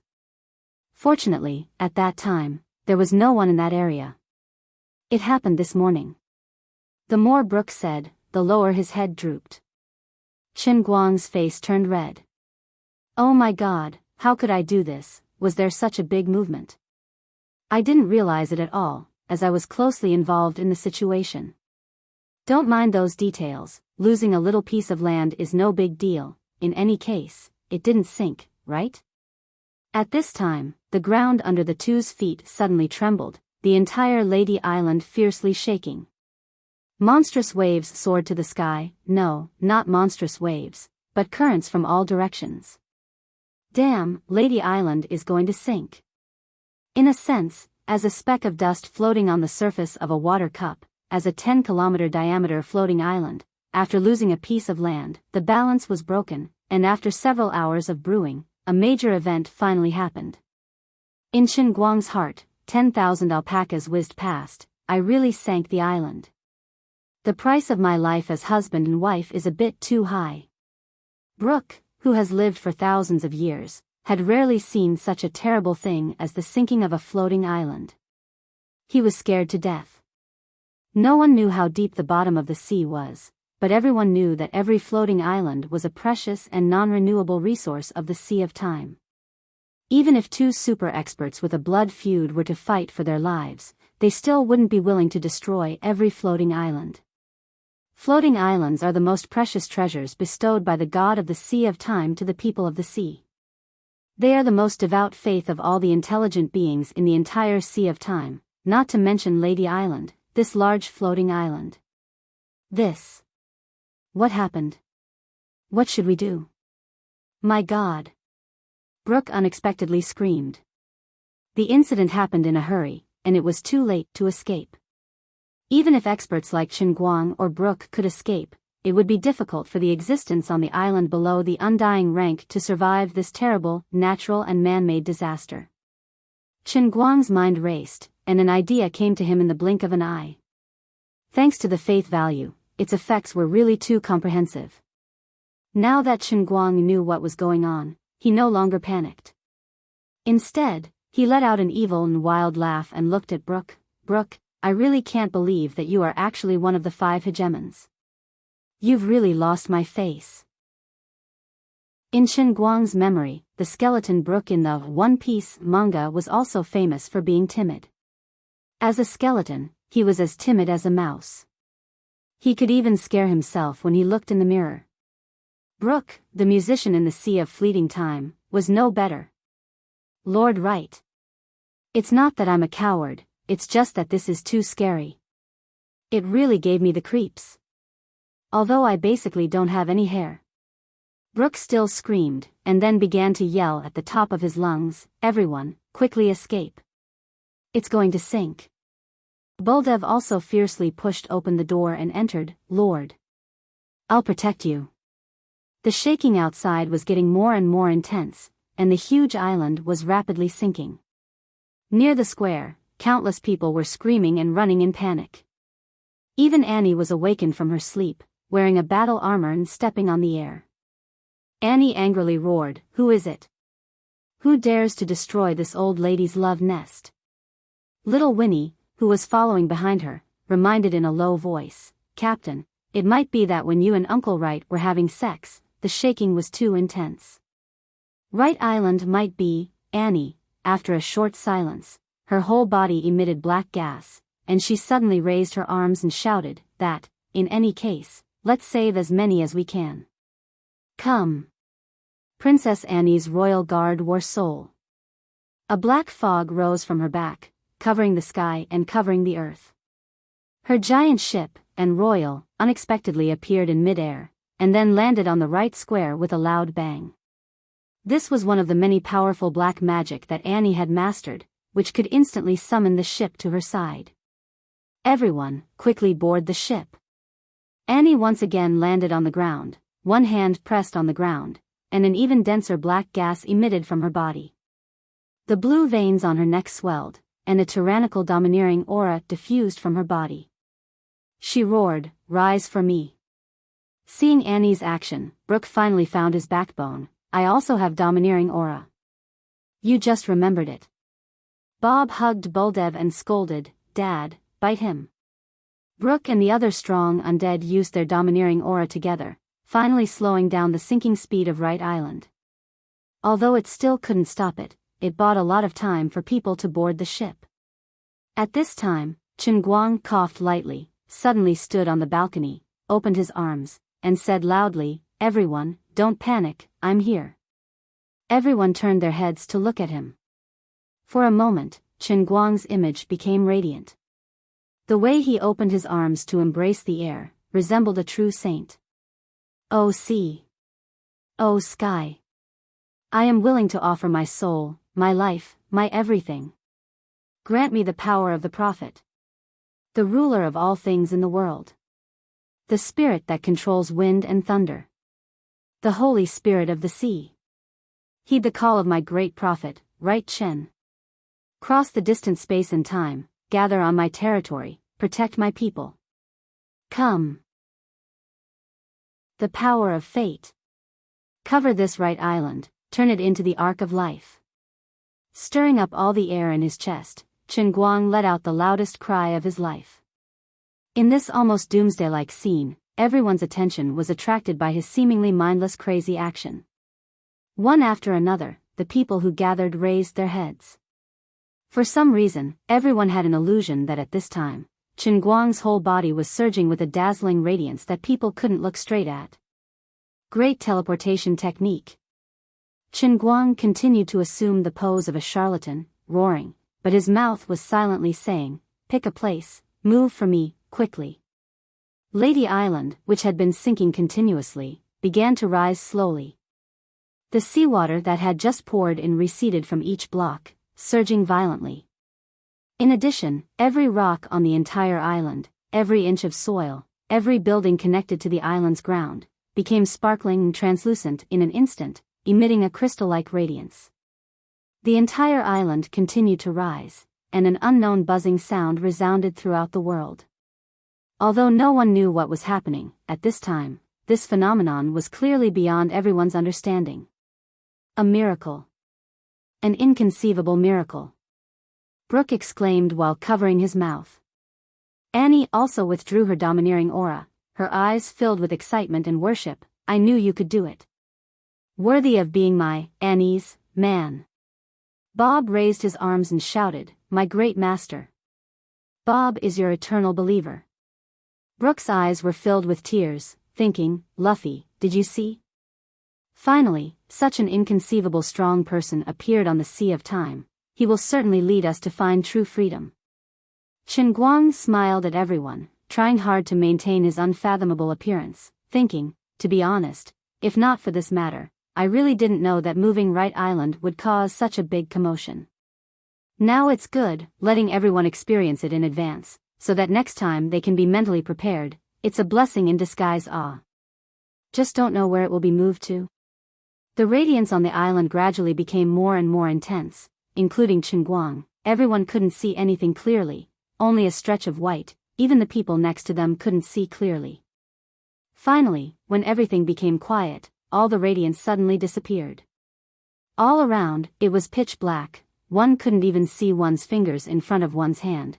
The rumbling sound didn't seem to stop, still sweeping towards the island like a tsunami. CK. I mean, randomly pick a place, but you can't directly choose the bottom of the sea. Regarding this situation, Chen Guang immediately understood. This is King embarrassing. I thought you were floating in the sky, but in the end, you are even more unreasonable. Teleportation is fine, but you directly teleported to the bottom of the sea for me. Hey, 110, come and save me, there's a cup here showing off, the situation is already out of control. Little Yaoling couldn't save him. In the darkness, the turbulent sea swept over like a huge swallowing beast. In the face of the majesty of nature, even Brooke and Annie, who stood at the top of the world, were filled with a feeling of powerlessness to resist. It's over. This time it's completely over. Brooke finally cried bitterly, shouting, Luffy. I'm sorry. I'm going to bring the secret to the bottom of the sea. Dying under such a disaster, it must be the god of the transient sea punishing me. I, Skeleton Brooke, am not willing. Annie threw herself at Chen Guang, her mind in a state of panic. She, who has always lived in the sea, knows the power of the sea. No one knows how deep the transient sea is. Rumor has it that the bottom of the sea is deeper than the length of the sea. She also doesn't know how many meters below the sea, that terrible water pressure can instantly crush the greatest powerhouse into pieces. She clenched the pendant on her chest, praying in her heart, Father, Grandfather, all my great ancestors passed down the power to me, I must bring my most beloved man back to the surface of the sea. The pendant suddenly released a dazzling radiance. This is the holy radiance, this is Annie's final trump card. Without a trace of hesitation, she is willing to use the magic contained in this pendant to protect Chen Guang. Under the illumination of the last ray of light in the darkness, everyone finally saw Chen Guang's expression. He still maintained a calm smile. Everyone, don't panic, I still have a second move. Great Holy Shield. Chapter 508. Hurry up and use some holy light shield. This time I'm really going to go overboard. I'll give money and faith value, okay? Chen Guang roared madly in his heart, his eyes quickly sweeping across the light curtain that only he could see, almost going blind. Big brother, stop messing around, this time I'm really going to go overboard. If you have any dissatisfaction with me, please come at me, okay? Don't hurt my fans. If worst comes to worst, I'll just die again, stop messing around. Perhaps the overly strong obsession finally made the heavenly Holy Grail choose to compromise. A line of words suddenly appeared on the light curtain. Light curtain technique. Paying faith value can protect the stability of the Redeemer's Cup. The amount of payment fluctuates according to the intensity of the impact the light curtain receives. Finally giving me a life-saving trump card, Chen Guang was extremely moved. For the first time, he felt that the Holy Grail was so reasonable. After a moment, under everyone's gaze, a light curtain slowly rose from the periphery of Lady Island with a diameter of 10 kilometers. The gorgeous golden-white light curtain gathered in the middle at a speed visible to the naked eye, finally forming a perfect dome in midair, exuding a soft light. Before the turbulent seawater could reach the ground of Lady Island, it was sucked back by this layer of light curtain like a sponge, and finally blocked outside, unable to advance an inch. The position of the light curtain was exactly the invisible wall that was intercepted by Chen Guang when he first arrived at Treasure Island, intending to take the horseshoe to smuggle him in, completely overlapping. Chen Guang let out a long sigh of relief. This place is my base. If I really go overboard, then wouldn't I have to lie in the water and pretend to be a god? What is this situation? This is the deep sea. Brooke looked up at the shining dome above his head, completely incoherent. Beside him, Watson took out an instrument and said with a trembling voice, "Sir Brooke. This is 100 million kilometers under the sea." "Impossible. This is absolutely impossible." Brooke screamed. Watson shouted in a louder voice, "But it is indeed like this. 100 million kilometers." Hearing Watson's resolute statement, Bob lay on the ground. "Oh my God, before this, the deepest record to the bottom of the sea was left by Magellan with his godlike Magellan, but after a short period of silence, everyone turned their heads to look at Qin Guang, who was standing on the balcony, and the look in their eyes was strange. This was definitely not the gaze they had when facing a human. They were treating Qin Guang as a god. This was not a miracle that was shouted out, but the work of a true god. Brooke slowly approached, his hollow eyes projecting a burning light. "Lord Wright is a man who is cared for by the sea of time." Everyone was on the verge of kneeling again. Qin Guang's heart ached, but he still had a warm smile on his face. He raised his hands slightly and said, "Everyone, don't be like this. It's just a small matter, not worth mentioning. I only brought you here on a whim. The greatness of the instantaneous sea cannot be understood without experiencing it for yourself. 200 million kilometers under the sea, how majestic, how beautiful, this is simply the most generous gift from the Creator. I will let you see the magnificent scenery of the sea." Wright said, "Let there be light." Light. He continued to pay the faith value and turned on the searchlight function. Rich, willful, saved for 100 years, how to spend it, how to spend it. Wright Island became the sun under the sea, the strong light from the center of the dome straight into the distance. This beam of light shone on the bottom of the sea, revealing a pitch-black giant that was so huge that it almost made one's mind stop at first glance. It was boundless. Qin Guang thought, "This is most likely the legendary undersea continent, the old man's tea foam." The group of people looked into the distance with a heart full of curiosity, and sure enough, they were captivated by the extremely spectacular scene. Brooke forcibly suppressed the excitement in his heart, and finally found an opportunity to approach Qin Guang and whispered, "Lord Wright, I have something to say to you." "Mr. Brooke, if you have something to say, just say it. You and I don't need to be so polite." Qin Guang was puzzled by Brooke's solemnity. Brooke looked solemn. "This is a serious matter, shall we go over there to talk?" Qin Guang pursed his lips, feeling that Brooke was a bit strange, but seeing his pitiful appearance, he decided to take care of his mood. The two went to the corner, while the others rushed to the edge of Wright Island, wanting to get closer, wanting to see the scene of 200 million kilometers under the sea. This was not an opportunity that one could have at any time. "Lord Wright, I was indeed a member of the Straw Hat Pirates." Brooke hesitated a little, as if making a great decision, then said. Qin Guang curled his lips. "I know, Luffy, Sauron, Sanji, Nico, Robin, Nami, Chopper, Usopp, Frankie. As for you, Skeleton Brooke, you were the last to join the Straw Hat Pirates." "Oh my God. Lord Wright, are you a prophet? Why do you know everything?" Brooke was greatly frightened. Qin Guang mysteriously smiled. "Yes, I am indeed a prophet. But I was separated from my captains, after we found Gol Roger's treasure." "What?" This time, it was Qin Guang's turn to be shocked. The world of Transient Sea was constructed according to his memory of One Piece and Pirates of the Caribbean, but Qin Guang didn't expect that the biggest explosive point of Gol Roger's treasure would be imagined by the heavenly Holy Grail. Seeing that Qin Guang finally revealed a surprised expression, Brooke regained some confidence. "Lord, do you want to know what Gol Roger's treasure is?" "What?" "A letter. In the letter, he said that the master of the Eternal Hand is alive." "How inconceivable. We live in someone else's cup, we are pets raised in captivity." The more Brooke spoke, the more excited he became. Abruptly, he pulled open his own dress. Chen Guang turned his head to look, and his pupils shrank. Brooke's chest, indeed, had no flesh and blood, only bones. Lord, I am afraid that after death, I will never be able to wake up again. Therefore, many years ago, I stopped being reborn. My current appearance is due to the black magic I learned from the Dark Continent, which allows me to continue living in the form of a skeleton. While explaining, Brooke removed the third rib from his chest, gently pulled it to both sides, and the rib broke into 2 pieces.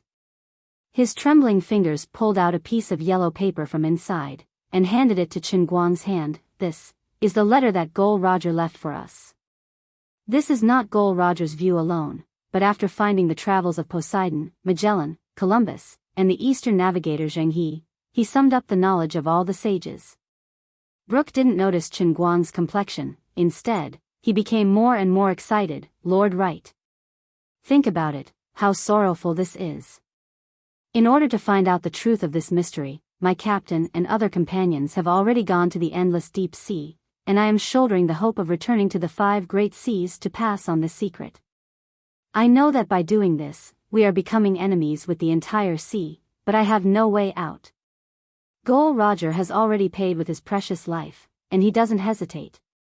I, Brooke, am also willing to sacrifice everything for the people of the entire transient sea to obtain freedom. Brooke fiercely knelt on the ground. Lord, I was already in despair, but your appearance, let me see new hope. You have opened the era of the strong. Please lead us to break out of this terrible cage, and rebel against the master of the eternal hand. We must truly live. Chen Guang blankly looked at Brooke, from this skeleton guy's eye sockets, projecting a fanatical light like that of a party member. His whole person is like a Spartan. Although I don't want to admit it, the master of the eternal hand that you must rebel against, is the fucking old man himself. You are making things very difficult for me. Brooke, don't be too excited. Until now, how many people know and believe this matter? Chen Guang strived to calm himself down, calmly asking, simultaneously bending over to help Brooke up. Until now, only me and my assistant Watson know. I have tried to talk to Teach, and Dutchman David, and Dread Sickle, but they all thought I was joking. I didn't dare to tell them that I received Gol Roger's letter, and could only talk to them. This is my own speculation. I already have no next resurrection, they are all our last hope. I can't let the curse of the transient sea spread from me to them. Because you are the son of God favored by the sea, I dare to talk to you. Brooke's tone became more and more devout. Chen Guang very much wants to tell him that the old man isn't the son of God, the old man is your God. Regarding your experience, I am very sympathetic, but I am also helpless. Although I can use faith to stir up the wind and rain in the transient sea, I can't make this plane advance a step from the lower plane of the transcendent Holy Grail. But if this matter were to spread out, it would be too sad. At this time, Chen Guang's mind recalled a movie he watched a long time ago, The Wonderful Night at the Museum. In that movie, the toys were endowed with life, turning into one living person or animal after another. But no matter how real they look in the movie, they are in the end toys living on the screen. They are infinitely far away from the real world. When the movie ends, their lives are declared to have come to an end. At this time, the people in the transient sea, relative to Chen Guang and the real world he lives in, are a bit like the characters in The Wonderful Night at the Museum, real, yet illusory. Now, in this illusory world, someone suddenly tells him, I have discovered this world's secret. I beg you to lead us to rebel against this cruel fate, to overthrow the ruler of the eternal hand. A strong sense of incongruity and powerlessness makes Chen Guang at a loss. He is a little moved by Brooke's faith and spirit. In addition, standing in front of him is not only Brooke, but also the countless fearless warriors who have fallen in the pursuit of truth and freedom in the transient sea. Chapter 509. For example, Poseidon, who fought against the sea for his entire life and used his body to defeat Sea Emperor-level monsters, creating the first Sea Emperor-level powerhouse. Magellan, who spent tens of thousands of years traveling to every corner of the 5 seas and 1/3 of the outer sea, drew the first sketch of the eternal hand. He lived alone at the border of the Sea of Moments for tens of thousands of years. Every time he was reborn, he would rush to the corner where he could see the hands of eternity without hesitation. He would observe the hands of eternity subconsciously moving slightly, and he would find the changes in the skin lines of the giant hands. Zheng He visited all the continents and compiled the understanding and ideas of all the powerhouses of the past tens of thousands of years into a great masterpiece, and wrote a full stop with the last drop of blood. Gol Roger, who shouldered all the pressure and gathered all the knowledge left by the sages, came to a conclusion and gave up his life for it, and then opened the great age of pirates. Never compromising on the road to pursuing their dreams, giving up the easy life of a hegemon, and following the path of no return of their predecessors, the Straw Hat people bravely walked down. Every one of them was so great that even Chen Guang, the master of the transient sea, felt very insignificant. Chen Guang was almost suffocated by the persistence of this group of dolls. If he had the ability, he certainly hoped to give the entire transient sea a more real life, let them be free, and let the transient sea become the same as the universe where the earth is, become a real plane or universe. But, at least for now, Chen Guang couldn't do it, and didn't know what to do. He was helpless. Brook, I understand your feelings, but right now we really can't do it, and there is nothing I can do. Chen Guang wanted to say some lies to comfort him, to give him some illusory hope, but as soon as the words came out of his mouth, he unconsciously spoke the truth. Brook's excitement, like a candle broken by cold water, was completely extinguished in an instant. Chen Guang was a prophet in his mind. If a prophet said so, then perhaps there really was no hope. Moreover, Chen Guang's tone contained a certainty that only he himself knew. Unlike others, Chen Guang had already seen through the greatest secret of the instantaneous sea, so when he spoke, there was a hint of his own judgment in it. Perhaps Chen Guang himself didn't realize it, but Brook could hear it. His eyes gradually darkened, and his bones that were constantly trembling from excitement and agitation also slowly calmed down. Lord Right, do we really not have the slightest chance? Because of his absolute trust and worship, Brook simply didn't ask where Chen Guang's judgment came from, only using a tone of seeking confirmation, wanting to hear this despairing answer again. Chen Guang nodded. Yes, no chance at all. Even if you have already created such a great art, with your help, the pirates of the Shuzhou Ocean are becoming stronger every day, and we even have 5 hegemons, and even a powerful prophet like you, is it still impossible? Yes. Impossible. Brook, don't ask me this question again, this matter is beyond your imagination. Chen Guang somewhat impatiently waved his hand. The more Brook asked him, the more helpless Chen Guang was. Sorry, I didn't mean to make you unhappy. Brook turned his face away, remaining silent. Chen Guang thought for a moment, then said, Brook, what I said is that there is no chance now, but it doesn't mean that it will be impossible in the future. I don't want to easily make any promises, there are a lot of things that I can't say to you too clearly. But, what you want to do, what you want to obtain, is equally recognized by me. In the future, sooner or later, there will be a day when I will bring freedom to the people of the instantaneous sea. Therefore, you might as well try to live longer, so that you may have the opportunity to see that day. Chen Guang's mood was very complicated, and also very strange. He didn't understand why he wanted to bring this group of people to rebel against his rule, it was simply stupid. Perhaps what Lioli said was really right, after all, he didn't have the potential to become a god, he couldn't be like the gods in other novels, seeing mortals as ants. Being moved by his own toy, and then wanting to help the toy get rid of his control, this was really King sad. On the other side, hearing his words that weren't a promise but were better than a promise, in the blink of an eye, Brook's eyes lit up again. While the two were chatting, Boldev ran over with Bob in his arms. Bob shouted, Sir, can you think of a way to let us go out a little bit? Chen Guang was puzzled, what's wrong? Bob beamed with joy and said, We found a floating rock at the edge of Lady Island, it's dazzling, too beautiful. It's simply a perfect creation of nature. Sir, If we can cast a statue of you from the 200 million li of rock at the bottom of the sea, how exciting it would be. Your first statue has been lost because of an accident, now it's time to rebuild a great statue for you. Bob's life was a flattering and unscrupulous life. All his skill points were added to flattery. At first, because he firmly believed that Chen Guang would wake up, in order to flatter him, he changed from an intelligence merchant to a scientist, developing phonograph shells. After developing phonograph shells, in order to better flatter, he changed from a scientist to a businessman, founding the Right Culture Communication Company. Now, when everyone found a floating rock together, the minds of others were only marveling at how beautiful the underwater scenery was, but he was the first to react. This could be used to make a tree statue.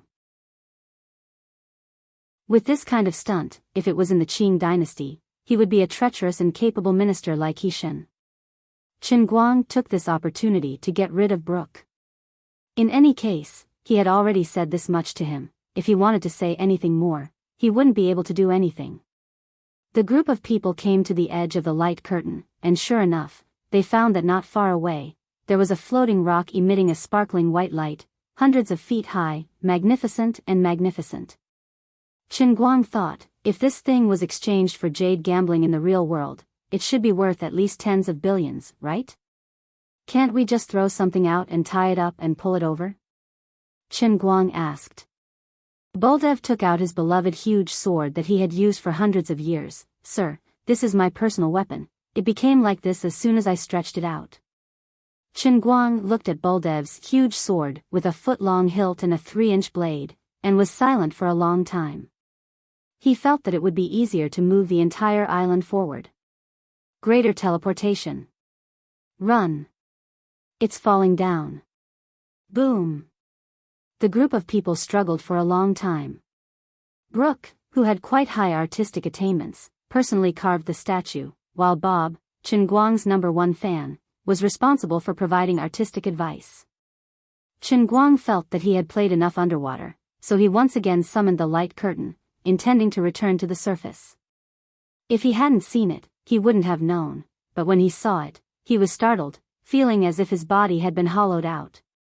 When he summoned the light curtain, he didn't carefully look at the specific expenses, so he didn't understand the true meaning of the sentence. The payment amount will fluctuate according to the intensity of the impact. Only now did he realize how heavy his losses were. It was too late for regrets. Using the light curtain to resist the terrible water pressure at a depth of 200 million miles would consume trillions of faith points every second. Every second. Trillions. It hadn't even been half an hour, but his wealth was almost depleted. In the blink of an eye, his 100-year foundation would be destroyed in an instant. I'm going to be a fucking pauper. This is definitely a trap. It was a trap from the very beginning. Chapter 5:10. Chen Guang clenched his teeth thinking, it must be the heavenly Holy Grail purposely made me move to Lady Island, purposely tricked me into this water, purposely created such a high cost, just to make me return to before liberation in a second. Don't spout nonsense, it was not the heavenly Holy Grail. At this moment, Azure's voice rang in his mind. Who? Who is so shameless, despicable, perverted, vulgar and inhumane? I am going against his 18 generations of ancestors. Azure was silent for a very long time. It was me. Oh my God. Just now I was controlled by a soul from beyond the heavens. Stop pretending. When you come out I will give you a big surprise. I will let you properly raise your temperament in the instantaneous sea. You will sleep for 100 years. If you want to become the true master of the heavenly Holy Grail just lying down like this, isn't that too easy? Big sister, I was wrong. Please give me one more chance. Please accept my sincere repentance. Hee hee. Oh right Azure, I have a question. You have also seen the situation in the instantaneous sea. Tell me, can I give all of them true life and souls? Just like my friends in the real world. Azure asked back, how do you know that your friends in the real world are true souls? How do you know that you are truly alive? Don't scare me. I am just joking, don't mind it. Let me tell you, the people in the momentary sea are different from you or your friend Ling Qin who accidentally entered here. Using your Eastern Chinese legends, they are 3 spiritual souls and 7 physical souls. They are missing 1 and 2 physical souls. Their souls are incomplete. So their so-called strength has no foundation, like bubbles under the sun. They will never be able to break through the shackles of the instantaneous sea, unless... Unless what? Unless you, the owner of the transcending heaven Holy Grail, are willing to pay a certain price to raise the level of the realm of the transient sea to the same level as the real universe you are currently in. Then, this entire world will be completed, and they will possess your so-called true life. Of course I am willing. That's not up to you. You're as weak as a chicken now. Wait until the day you complete all the trials of the world in the cup and save me, then you can think about it. Ignorant mortal, you don't know how difficult it is to create a real world. After Lu Li said this, there was no more movement. Chen Guang spread out his hands with an innocent look on his face. To put it bluntly, you're saying that I'm a noob? Do you have the ability to find another savior? TSK.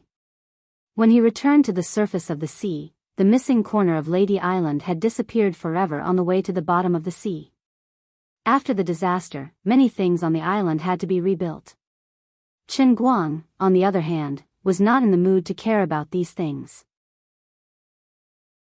After hesitating for a long time, he finally decided to let Bob announce the second business of Right Culture Communication Company. The Divination Holy Temple had officially opened for business. That's right, his current status was different from the past. Of course, he couldn't use the lowly name of a divination house anymore. Naming it the Holy Sanctum immediately made it seem lofty. Since he had already boasted that he was a prophet, other than the greater teleportation spell and the great sacred shield spell that he had bragged about previously, it was only right to add the so-called great divination spell. Lord Right, I have a good suggestion. Why don't we wait for the real holy temple to be built before we hang this plaque? The strange rocks from the deep sea that were knocked off the new statue can be used to build the holy temple. The effects will be very good. This place is too awkward now. Bob pointed at the divination holy temple that occupied an area of less than 3 square meters. There was only a canopy propped up by a stick, and the 4 words of calligraphy written by Chen Guang were hanging on the wall. After holding it in for a long time, he finally said this. Crossing his legs on the stool, Chen Guang patted the dining table that he had moved out of his mansion and calmly took a sip of his saliva. Bob, don't look down on this place. There's only a canopy, a dining table, and a stool. Actually, these are not important. The place where I, the prophet and sage Right, are at is the holy temple. Wherever I am, the holy temple will be. Bob's eyes lit up. He cupped his hands over his heart and said in a childish voice, "My lord is wise." Chen Guang smiled in satisfaction. Bob pointed to the side and asked, "Then, my lord, should I get someone to build a toilet holy temple at the side?" Chen Guang gave him a thumbs up. This fellow's perceptivity was really high. And the dining holy temple, the holy temple where you and Lady Annie had sex, if not for the fact that you are still a child, I would have definitely beaten you up. Chen Guang glared at Bob fiercely. Then, he took out the purple devil's fruit juice and poured a cup on the table. The bright sunlight that fell from the sky shone on the fruit juice, revealing a crystal-clear glow. It looked extremely enchanting and beautiful. A faint fragrance wafted out from the cup. Although it wasn't strong, it made one feel relaxed and happy after smelling it. Chen Guang looked down at Bob and smiled sinisterly. "Bob, go. Go tell everyone that from today onwards, Right, will be staying in the Divination Holy Temple. I will use the magic of the prophet that I possess to help everyone fulfill their wishes. Come, drink this cup of Ganges River. Oh, no, drink this cup of holy water of faith. Then, I will help you find anyone or anything you want to find. No matter where it is hidden. I will be able to find it in any corner of the Sea of Time." Bob was alarmed. "That's amazing. My lord, give me a bucket." Chen Guang glared at him and drank some water. Then, he said heavily, "Of course, this magic is powerful, but the price is not cheap. After drinking it, you will lose the ability to speak forever." "My lord. You took the wrong cup. Awala guli pala kacha kacha ka ka ka." Half an hour later, after wasting 100 billion points of faith, Chen Guang finally managed to save his tongue. With his head covered in cold sweat, he smiled at Bob. "See that? I'm not joking. I'm telling you, Bob, that this holy water of faith is really terrifying." Thank the heavens, the production of faith had increased in the past few days.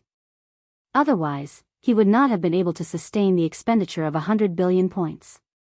As for where the growth was, Tintin indicated that the Buddha said, "I can't say." Chen Guang did not expect that his first guest would be Annie. "My dear bed leader, oh no, Captain, we can discuss this in private, but I really cannot give you this water." "Who are you looking for?" "Must I? If not, I can get Dolly to drink it on my behalf." Chen Guang rejected decisively. The Dolly that Chen Guang was referring to was a famous chatterbox on Annie, the kind that irritated people. Annie shook her head. "No, this is my own matter. Don't torture Dolly. I want to find that traitor, Jack, and tear him to pieces. I still don't know what happened between you and him back then." Chen Guang was very surprised. He did not expect Annie to hate Jack Sparrow so much. "He took away all the souvenirs you left me back then," Annie said angrily. Chen Guang was at a loss. "Souvenirs?" Annie nodded and moved closer to Chen Guang's ear. She gritted her teeth and whispered, "Yes. Jack Sparrow is as cunning as a fox. He knows that the biggest secret that allowed us to not die on and royal is related to you. So, he took away all the clothes you have ever worn, your saber, everything you have. Including your underwear. When he escaped, he jumped into the sea wearing all your clothes. I seriously suspect that all 7 of your underwear were worn by him." Chen Guang was furious. This is indeed unforgivable. Chapter 5:11. After spending a lot of effort, Chen Guang was finally able to temporarily settle Annie down. Soon, Chen Guang had to face the second guest that made things difficult for him, Brooke. "Sir Wright, I want to ask you to help me find Captain Luffy. I just want to know if they are still alive." Brooke looked straight at Devil Juice and said in a pious tone. Chen Guang was reluctant to let him drink this thing. Brooke was one of his right-hand men. But this request seemed impossible to refuse. "Brooke, besides the common language, do you know any other language?" Chen Guang asked. The common language he spoke was medieval English. Brooke shook his head, "No."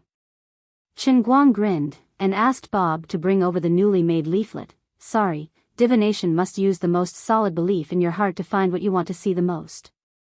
The function of this cup of holy water is to extract the obsession in your heart and pour it into the divination. The price is to take away your ability to use language. But because of me, I mistakenly drank a cup just now. Now it no longer needs the common language, so it is useless for you to drink it." Chen Guang made up nonsense. In any case, only he himself understood, so he could say whatever he wanted. He also had no choice. He couldn't let others know that this was all nonsense just because Brooke and the others wanted to participate in divination. He didn't need to drink the juice to find what he wanted to find. There is no wall in the world that doesn't have a crack. Chen Guang must make himself maintain a certain sense of mystery in the sea of transient. So far, his performance was different enough. If he exposed more things, in case Brooke or Annie discovered his true secret, there would be a huge risk of losing the faith of everyone in the sea of transient. Although the secret that the Eternal Hand was still alive was temporarily hidden in the heart of Brooke and Watson, but it was clear that in the long history of the Sea of Transient, there has never been a lack of strong people who used their lives and faith to explore the truth. This was like the wheel of history, unstoppable.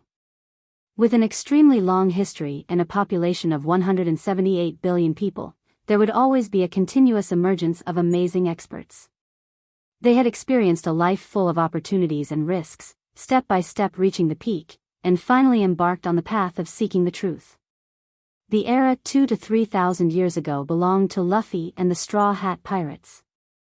In the current era, there was Brook, Annie Polly, Blackbeard Teach, and the rapidly rising Jack Sparrow. Who knew how many strong people would appear in the next era? Of course, Qin Guang, their imaginary enemy, was not afraid of these people's efforts and struggles.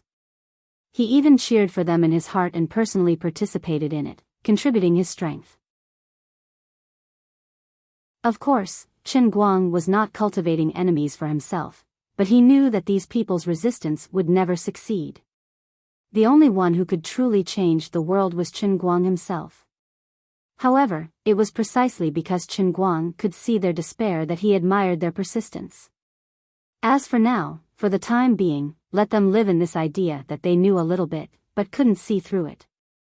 Brook was very disappointed, but Watson suddenly stood up from the side. "Sir, I can speak a total of 7 languages. Let me drink the holy water of faith, and let me fulfill Lord Brook's wish." Brook waved his hand. "No." Watson turned his head and stubbornly looked at Brook. "Lord Brook, I have followed you for hundreds of years. I know your heart's desire. For me, not being able to speak is nothing. As long as I can continue to follow Lord Brook, my life has meaning. Fulfilling Lord Brook's wish is my, Watson's, obsession." Without waiting for Brook to speak again, Watson fiercely picked up the cup on the table and ferociously gulped it down. "Watson." Brook couldn't say anything else. Qin Guang slightly nodded, put a box on the table, and then said, "Watson, in your heart, desperately think of what you want to see the most, and then look inside." Divination ball, no, perhaps it should be called a telescope, was embedded in this wooden box by Qin Guang, and the eyepiece was embedded in the hole, resembling a kaleidoscope.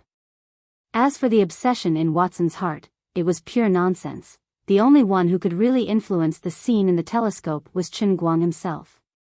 What he wanted others to see, others could see.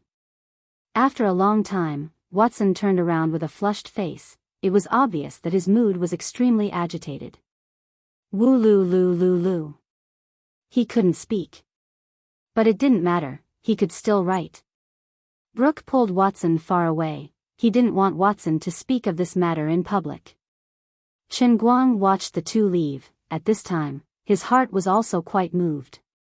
The same scene not only appeared in the telescope, but also appeared in Qin Guang's heart.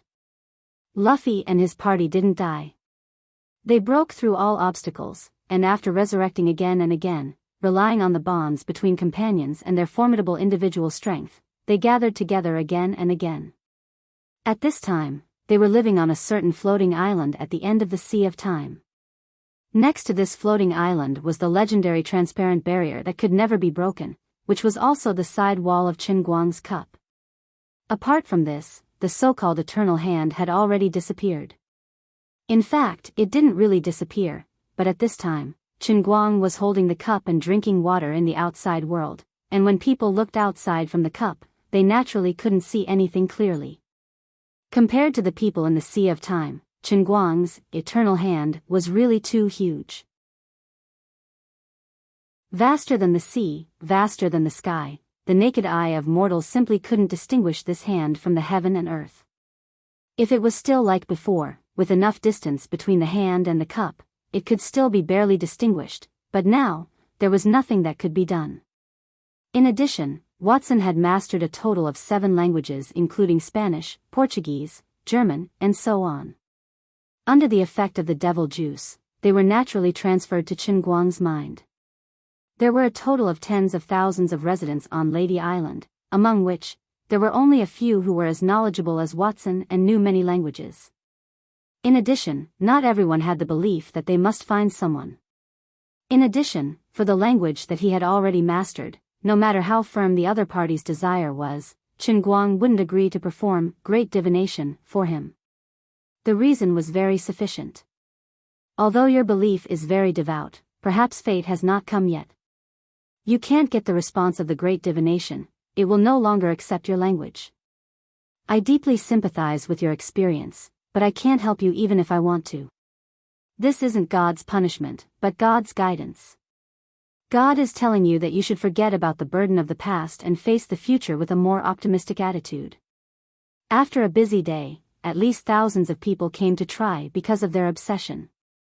The situation was better than expected. Chen Guang performed great divination on about 400 people, and very easily completed the learning of 676 languages.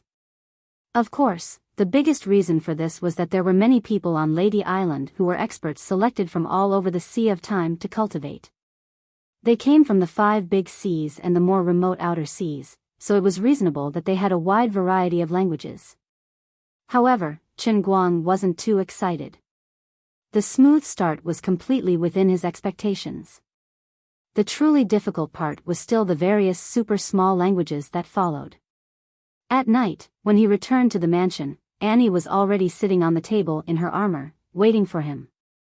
"My dear, please help me find that shameful traitor, Jack Sparrow." Annie smiled, but she couldn't stop the black gas from spreading out from her body.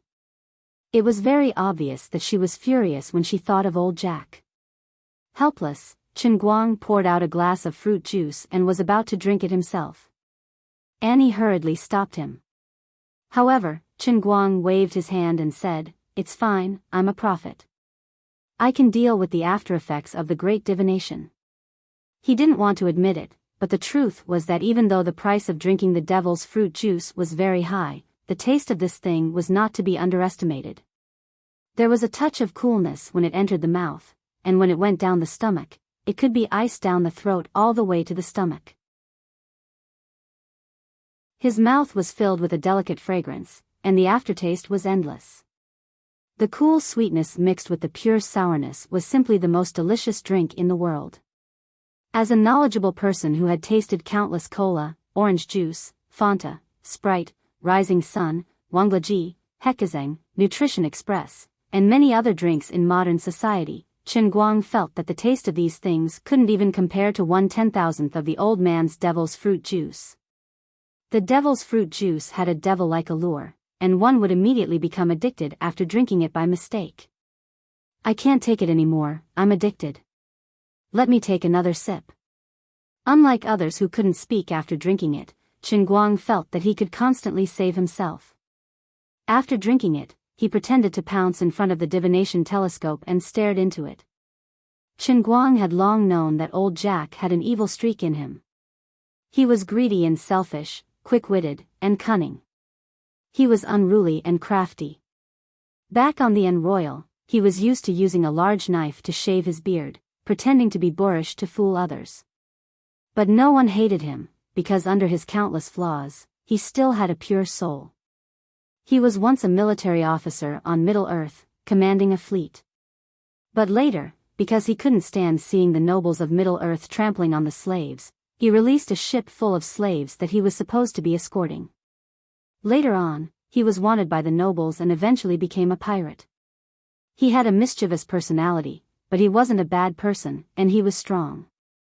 Of course, if he had directly told Annie that he wanted to leave the Royal to start his own business, Annie might not have stopped him. However, he had set his sights on Chen Guang's personal belongings and had taken away the second combat team. This made Annie furious. As the scenery in the binoculars rapidly shifted, Chen Guang's gaze followed it, and gradually, the pitch-black surface of the ocean was covered in specks of light. Chen Guang's vision quickly zoomed in, and he saw a large fleet of ships mixed together on the surface of the sea. Upon seeing this scene, Chen Guang's pupils constricted slightly.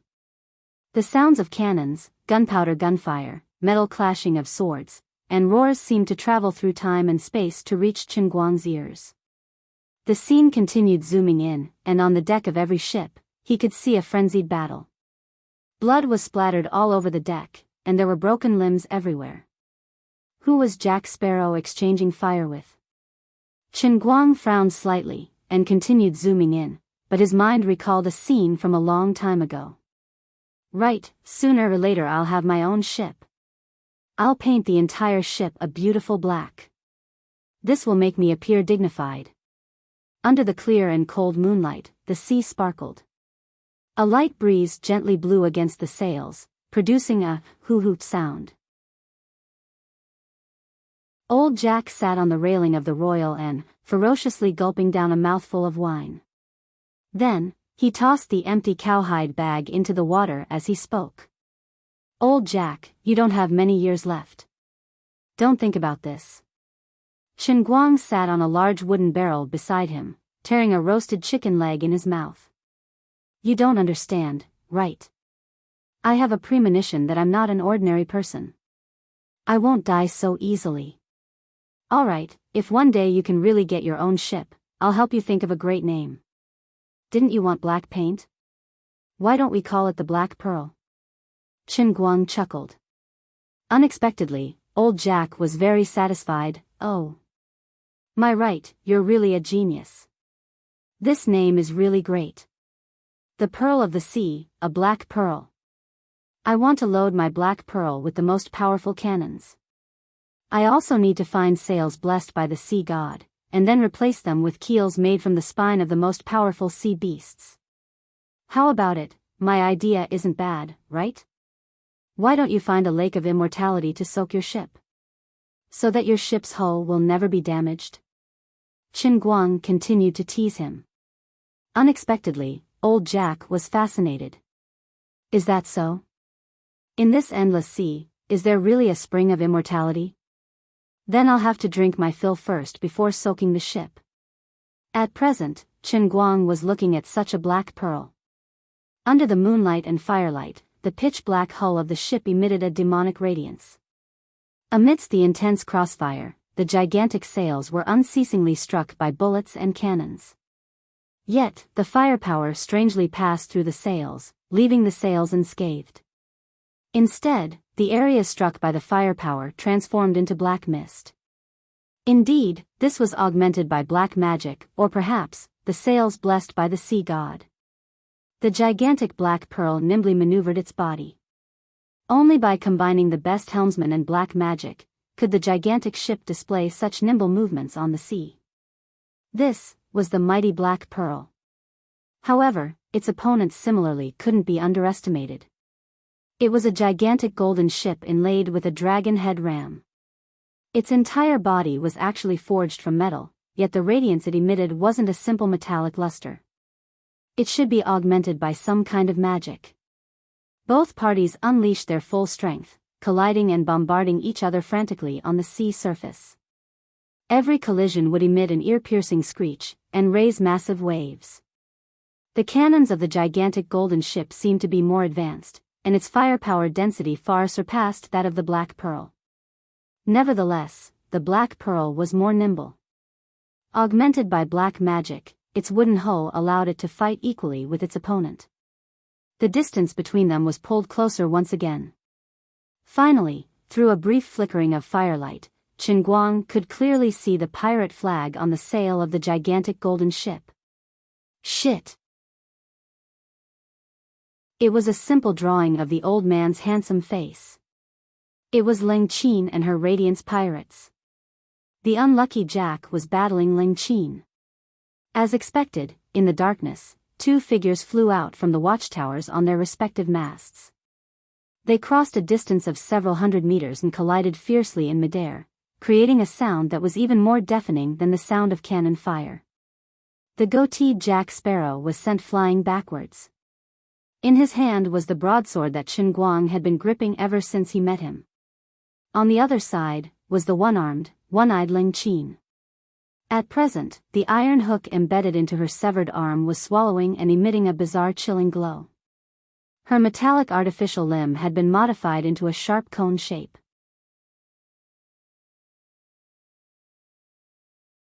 Chapter 5:12. Seeing Ling Qin's appearance, Chen Guang was puzzled. It had been 100 years since he entered the Sea of Moments.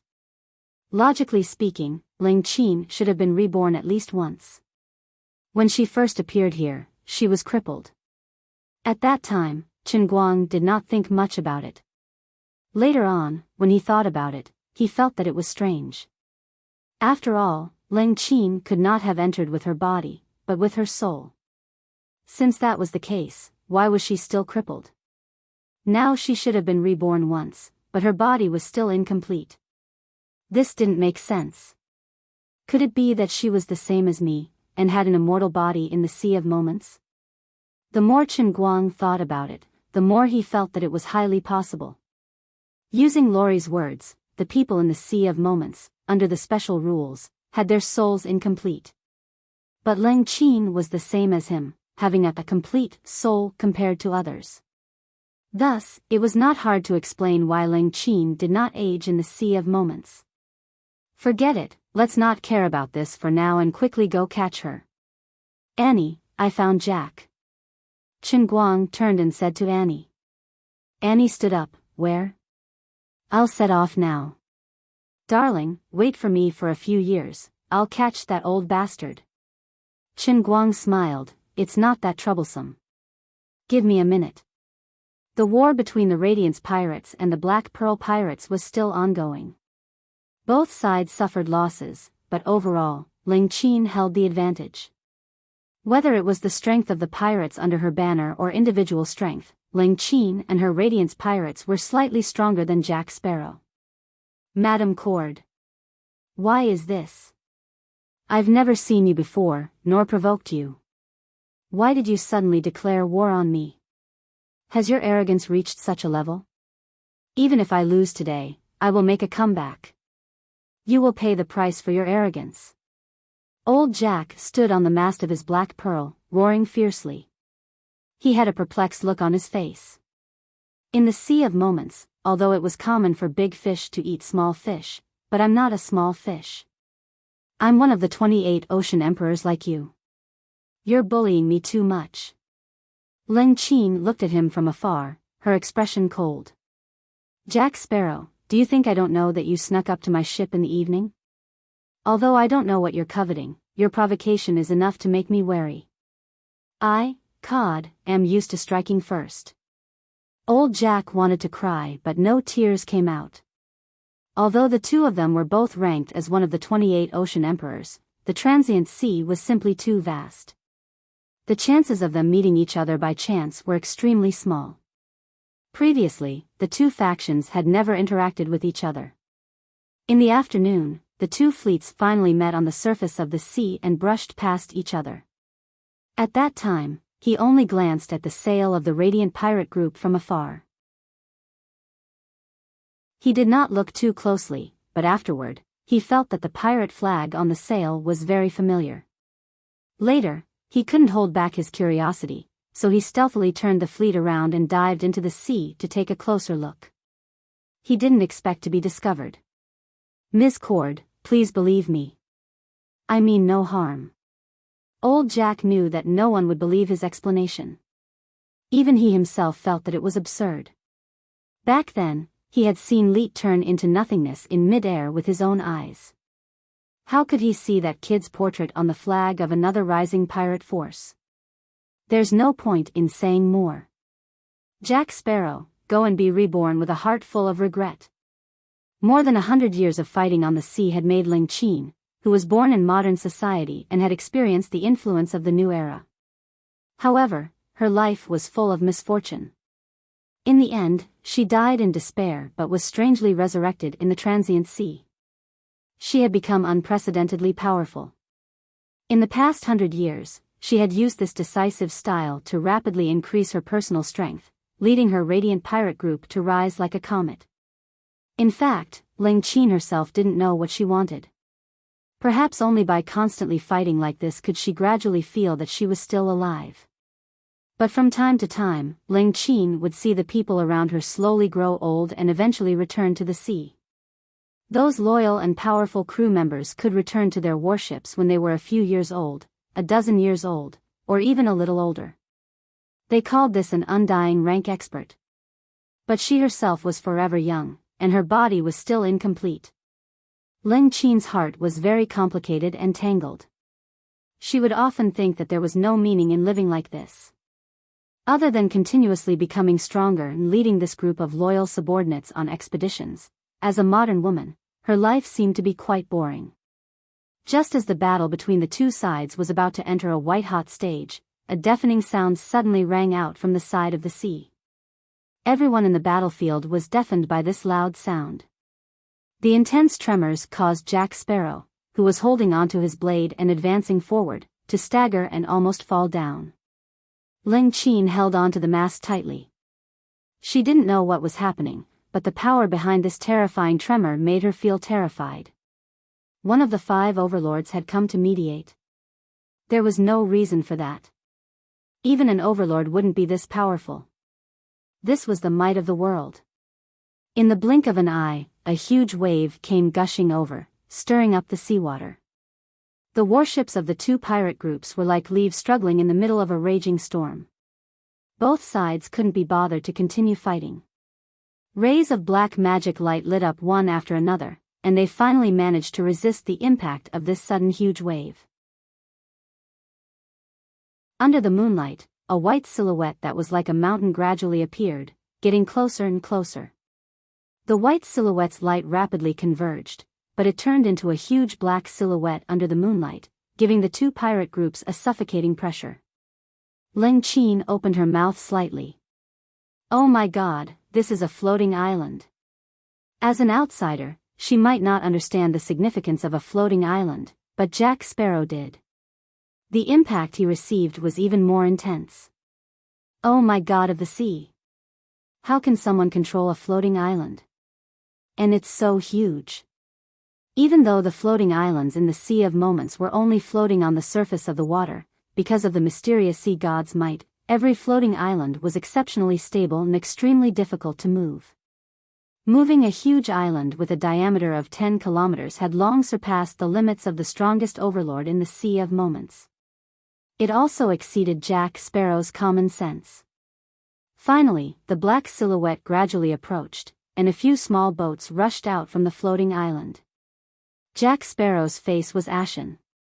What kind of terrifying force was the other party? Could it be that an existence above the overlord had appeared in the sea? Old Jack, am done for. Bastard Jack. You're dead. Just as old Jack was thinking about this, a stern shout came from one of the boats that had rushed out, causing him to shiver all over. Damn it. Annie. Mamma mia. I'm really done for. Jack Sparrow's legs went soft, and he screamed as he jumped down from the Black Pearl's mast, falling head first into the sea. He couldn't care less, he had to run first. As a traitor, old Jack had always hidden as far as he could from the Royal Pirate Group. After hiding for over 100 years, you actually drove a floating island to catch up to us today. How can I stand against you? Trying to run? Annie snorted coldly, and suddenly jumped out from the small boat. The tip of her foot stepped on the surface of the sea, and she shot out like lightning. Black gas surged from her body, and she roared forward like a black dragon. Her speed was so fast that it made people's hair stand on end.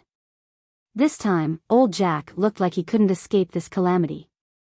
An overlord rank wasn't just a little stronger than an ocean emperor rank. Chen Guang wasn't in a hurry to follow. Don't be fooled by Annie's violent rage. In fact, Chen Guang knew that she would definitely be soft-hearted. But it didn't matter, old Jack's mistake wasn't worthy of death. He could still be taught a lesson. Not paying attention to Annie's movements in pursuit of old Jack, Chen Guang and Brooke steered the small boat towards Ling Qin's ship. Ling Qin looked at the gradually approaching small boat, her face bewildered. She was hesitating whether she should take the initiative to attack, but of the 2 people standing on the small boat, the taller one gave her too much pressure, making her extremely fearful. She knew Annie's name. Rumor had it that she had stayed on the Sage's Island for the past 100 years, which was also known as Right Island. Today, Right Island had undoubtedly become the most powerful force in the entire Sea of Time's 5 seas. It had 2 overlord rank powerhouses, including Buldev and other famous ocean emperor rank powerhouses, as well as countless undead powerhouses. Annie had gone to capture Jack Sparrow, so this tall and skinny figure must be the other overlord rank powerhouse, Brooke. Unrivaled. What was their purpose in coming here? Did they come to capture Jack Sparrow? Or did the secret of my immortality reach their ears? What kind of person was the rumored sage, right? Wise? Generous? Benevolent? Or was it the greed and hypocrisy hidden beneath the surface? Or was it the explosive news that broke out in the last 2 days, that he possessed tyrannical abilities in bed that all women except Annie were unable to withstand? How powerful was he? Seeing the small boat getting closer and closer, Ling Qin's breathing became more and more rapid. When she finally saw the faces of the 2 people standing on the boat, her breathing suddenly stopped. Qin Guang. This thought exploded in her heart like thunder, and Ling Qin almost blurted out. Ever since she had inexplicably arrived here, Ling Qin's heart hid too many mysteries, but she had no one to narrate them to, and no one could give her an answer. But now Qin Guang had appeared. Meeting an old friend in a foreign land could make one's eyes brim with tears, but meeting an old friend in a different world could simply make one hysterical. At this moment, Ling Qin was feeling this way. She softly sat down on the deck, tears falling like rain, while in her heart she repeatedly mocked her own stupidity. She should have known that right was the meaning of light. Even if it was just out of curiosity, she should have gone to Right Island earlier to see what was going on. But it was precisely because she was a foreigner that she hid too many cowardly thoughts in her heart, and was unwilling to have too many interactions with other pirate forces, which led to today's brushing shoulders for 100 years. With Qin Guang's current reputation in the Sea of Time, it was naturally impossible for Ling Qin not to have heard of him. Even in her own bedroom, there was a phonograph with his music on it. But she thought it was just a coincidence, and at the same time she was afraid of the 2 prominent hegemons of Right Island. She was afraid that more people would know the secret of her immortality. After several struggles in her heart, she finally chose to turn a blind eye. Of course, later Qin Guang simply fell into a deep sleep, and Brooke announced to the public that the sage was in seclusion. Ling Qin knew that she wouldn't be able to see him even if she went, so she simply gave up on the idea. As for the letter that Qin Guang had written to her, she didn't know that it had long been lost in the belly of that sea beast. Now that he had finally come, Ling Qin felt that she had thousands of words to ask him. As a foreigner who had lived alone in this world for more than 100 years, even thinking of a cherry tree on earth would make her tear up, let alone Qin Guang who had saved her life. Lord Wright, do you need me to subdue her first? Ms. Cord's reputation isn't very good, and she has a very bad temper. Brooke slightly bowed to Qin Guang and said. Since Qin Guang showed Watson the scene where Luffy and others were still alive, Brooke's respect for Qin Guang increased. Qin Guang shook his head. It's okay, Brooke, you stay here, she can't hurt me. With that, Qin Guang took a step forward. Brooke's eyes flashed, thinking, finally, I'm going to see Lord Wright display his hockey. Although everyone knew that Lord Wright, who was able to fight with Captain Annie for several hours, was very strong, but no one had ever seen him use hockey to walk on the waves. Splash! Qin Guang dived into the water and swam forward like a fish. His speed was astonishing. Brooke covered his face. A sage, a dignified prophet, actually jumped into the water and swam over. If you had said so earlier, I would have carried you up. His prestige was swept to the ground. Ms. Cord, can you please throw a rope down? After a long time, Ling Qin faintly said to the wet Qin Guang in front of her, I really didn't expect to meet you here. I thought I was just one of those cliched characters in novels who transmigrated after death, but now it seems that things aren't so simple. Qin Guang smiled and looked at Ling Qin for a long time. To be honest, I am also very surprised, but it's great that you are still alive. This shows that good people have good karma. In the end, Qin Guang didn't tell Ling Qin the truth about the instantaneous sea, and Ling Qin also refused Qin Guang's invitation to join Right Island. Unlike Qin Guang who could leave at any time, Ling Qin couldn't leave this world, so she must hide the secret of not aging deeper. In this world, although she was powerful, she was more lonely than anyone else. In fact, she even lied to her own crew. Although her body didn't age, she would constantly think of ways to make herself look older as time passed. Moreover, she suddenly disappeared from her fleet 20 to 30 years ago, leaving behind a suicide note. After a dozen years, she dressed up very young and returned to the ship, creating the illusion that she had died once.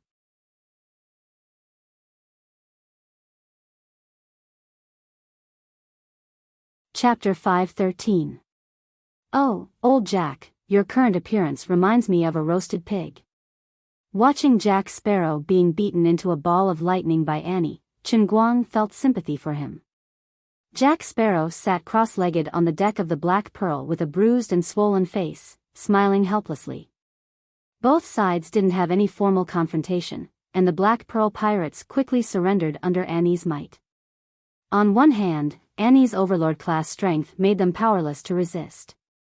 On the other hand, the majority of the Black Pearl pirates' backbone came from the second battle squad that defected with him. Seeing the old captain, Annie's legs turned to jelly, not to mention brandishing their swords. Annie was huffing and puffing with her hands on her hips, looking as though she didn't like Jack Sparrow. Little Winnie and Bartu tried to calm Annie down. "Right, I really didn't expect to see you again." Jack Sparrow's words were a little unclear. It was obvious that his teeth were almost all knocked out. Chen Guang spread his hands. "I didn't expect it either. You look much younger than before." Jack Sparrow grinned. "But you're as young as before." "My dear Wright, if you continue to reminisce with him, I won't be able to bear to send him back to life." Annie came over and interrupted their conversation. "Annie, you don't intend to give him a chance to defend himself?" Chen Guang asked. Annie rolled her eyes. "Go to his captain's room and you'll understand." With a puzzled mood, Chen Guang went to old Jack's captain's room for a stroll. When he walked out again, the others looked at him and covered their mouths as they laughed. On the other hand, Chen Guang was speechless. Damn it, old Jack actually framed all of his stuff and placed it in his captain's cabin like a museum. This guy actually attached a description below every item. Wright's first pair of underwear, made with a mysterious cotton weaving technique. It has an astonishing level of comfort, it simply doesn't seem like it should be made in this world. Wright's third pair of underwear, bought from the Pass Island market, once left a mark on Wright's life, you know. Chen Guang threw a rope onto the mast and coiled it up. "I think we should hang this idiot Jack now." He really didn't know what to say to this unscrupulous guy. Then, little Winnie, Bartu and a large group of people all pleaded for Jack's life. Chen Guang reluctantly spared Jack's death sentence, but he personally tied Jack to the mast as a punishment. "Right, do you have time tonight to drink with me?" Jack grinned, without the slightest self-awareness of being a captive. "Look at me. Do I look like I'm joking with you?" Chen Guang purposely put on a stern expression. Jack still didn't care. "Among everyone, Leet, you know me the best, and I know you the best, so I know you definitely won't hurt me. If Captain Annie hadn't come to Lady Island first, I would have come to you 100 years ago. I have a lot to tell you. I also have some questions to ask you." Chen Guang looked at the laughing Jack Sparrow with a burning gaze. From this fellow's eyes, he could read a lot of special charm. In fact, Chen Guang was also very curious in his heart.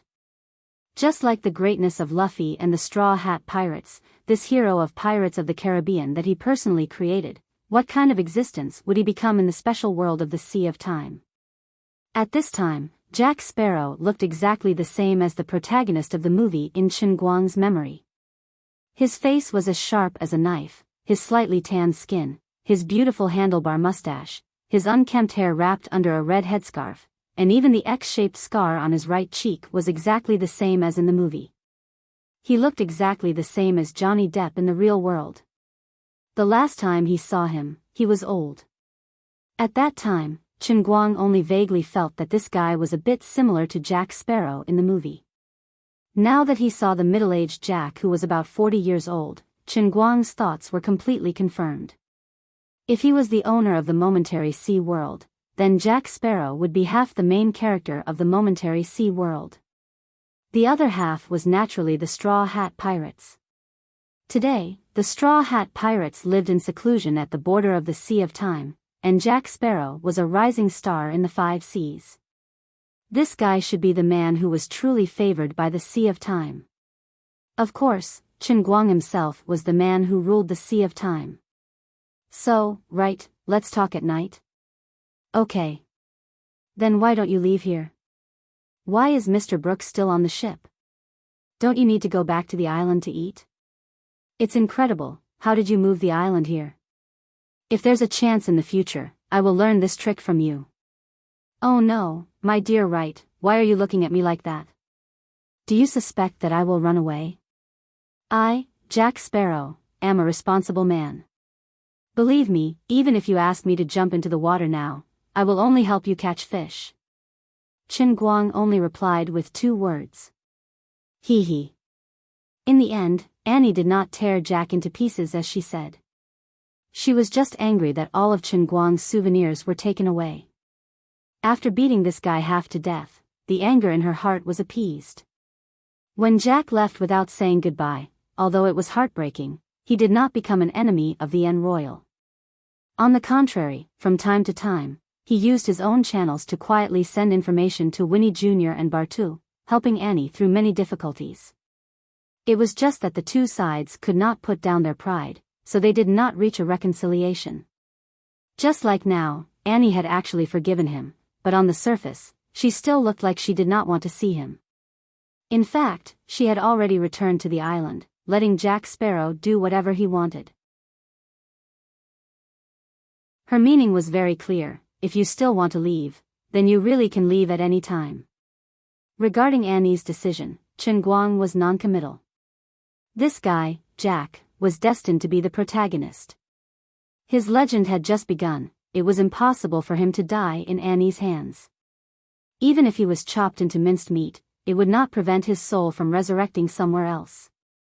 Apart from that, Qin Guang sensed an extremely tyrannical life force from this guy, even more tyrannical than the overlord-class experts like Annie and Brooke. Furthermore, his ship was also very special. The Black Pearl had clearly suffered considerable damage from the exchange of gunfire with Ling Qin. Yet after less than half an hour, the pitch-black hull of the ship had soundlessly regenerated to its original state. He really found the fountain of youth. Time seemed to have returned to that night many years ago. Qin Guang sat under the mast, throwing a plump chicken leg up. Jack accurately caught it with his mouth, then vaguely said, "You have to let go of my hand. How can I chew a chicken leg with only my mouth?" "Don't struggle, I know you too well. As long as there is a little chance, you will slip away and disappear without a trace. Because, you have a secret." The one drinking became Qin Guang. Jack bit the entire chicken leg into his mouth, his tongue frantically stirring. After a short while, he actually used his toothless mouth to eat it cleanly, and spat out the bones on the deck. "Don't you also have a secret?" Qin Guang stood up, making sure that the distant Buldev couldn't hear his whisper, then softly said, "But you shouldn't covet my secret. Tell me, how did you think of taking away my clothes and sword? You finally admitted it." Jack laughed mischievously. "Right, I know, we are both very special people. I always felt that I was special enough, until I met you. If you really want to ask me why, I can't tell you. Intuition, I can only tell you, intuition. From the first time I saw you, I knew you were special. You know, I fled from Middle-earth to the Jade Sea, so I understood that there are undying experts in this world. I am very clear about how powerful an undying expert is, and how difficult it is to comprehend hockey. However, during the half a year when you were with us on the Royal, I clearly felt that my body, my soul, everything about me, were changing bit by bit. Under the circumstances where we didn't comprehend hockey, we actually obtained an undying soul. This is simply illogical. This isn't just 1 or 2 people, but everyone on the Royal. Then you suddenly left, catching all of us off guard. Now you're back, and you've opened the era of the strong. Do you know, I was originally stuck below the Sea Emperor rank for a whole 10 years, but just by hearing your name again, I inexplicably became a Sea Emperor rank expert. Right, what kind of magic do you have?" Needless to say, Jack Sparrow, who had only been revived once, could not possibly have the knowledge of Gol Roger or Magellan. Unlike others who had used generations of hard work to discover the mysteries of the Eternal Hand, this guy was able to see through the mysteries of the heavens with a single sentence. He relied on his unlucky intuition, which he had shown off more than once. UF** king want to defy the heavens? Qin Guang gritted his teeth. I won't give you an answer. It doesn't matter. This only strengthens my confidence to travel the entire ocean and find Rose. She is just an ordinary person. There is no need for you to do this. No, right, you don't understand love. I am willing to die for her. I am even more willing to live for her. Qin Guang felt very unhappy. As a hidden boss, he had actually shocked a doll time and time again. Now, he was even mocked by him. This was intolerable. He rolled his eyes and shouted into the distance, Buldev. Get Bob to bring me the Divination Temple's leaflet. Jack, you might not know about the new business that Right Island recently launched. I think you will be very interested in it. Qin Guang smiled evilly. Aren't you capable? Aren't your intuition defying the heavens? Aren't you going to use your entire life to find your lover? You want to live forever to find your woman. I can understand that. After all, to find a woman in the vast Shuzhou Sea amongst the 170 billion people, the difficulty was simply unimaginable. However, the old man had a telescope. I will help you find her. I will do it now. You have no goal in life. Let's see how you can still be so noble. Let's see how you can pursue eternal life. In front of a true big boss like the old man, your main character life is still not tough enough. Qin Guang's mischievous soul was burning. A moment later, Jack Sparrow listened to Qin Guang personally read the Divination Temple's leaflet. His expression changed. How is it? Are you interested? You just can't speak. As long as you have my help, your Rose will be at your fingertips.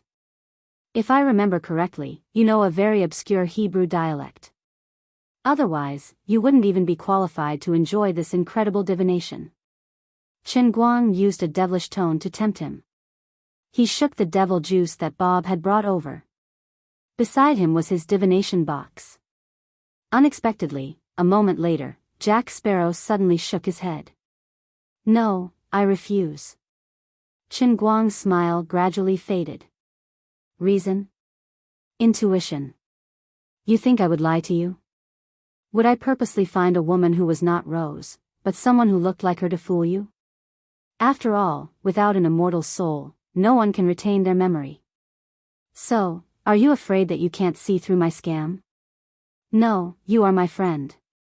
I believe you. But my intuition tells me that I have to do it myself. I will always believe in my intuition and never go against it. My intuition also tells me that you want my Hebrew. So, I can drink your holy water of faith. This will be my punishment for stealing Annie's things. But I refuse your help. The atmosphere instantly became particularly solemn. From this guy, Qin Guang really saw infinite possibilities. Putting away the thought of teasing him, Qin Guang's expression became unprecedentedly solemn. He loosened the rope that bound Jack Sparrow and said, "Thank you, Jack. You taught me a lesson. I allow you to leave, but I suggest you talk to Brooke before you go. Although I can tell you with certainty that no matter how hard you work, you will not get the freedom you want, I hope you will never give up. So, will we have a chance to meet again?" Jack Sparrow realized something. Qin Guang thought for a moment. We will definitely meet again.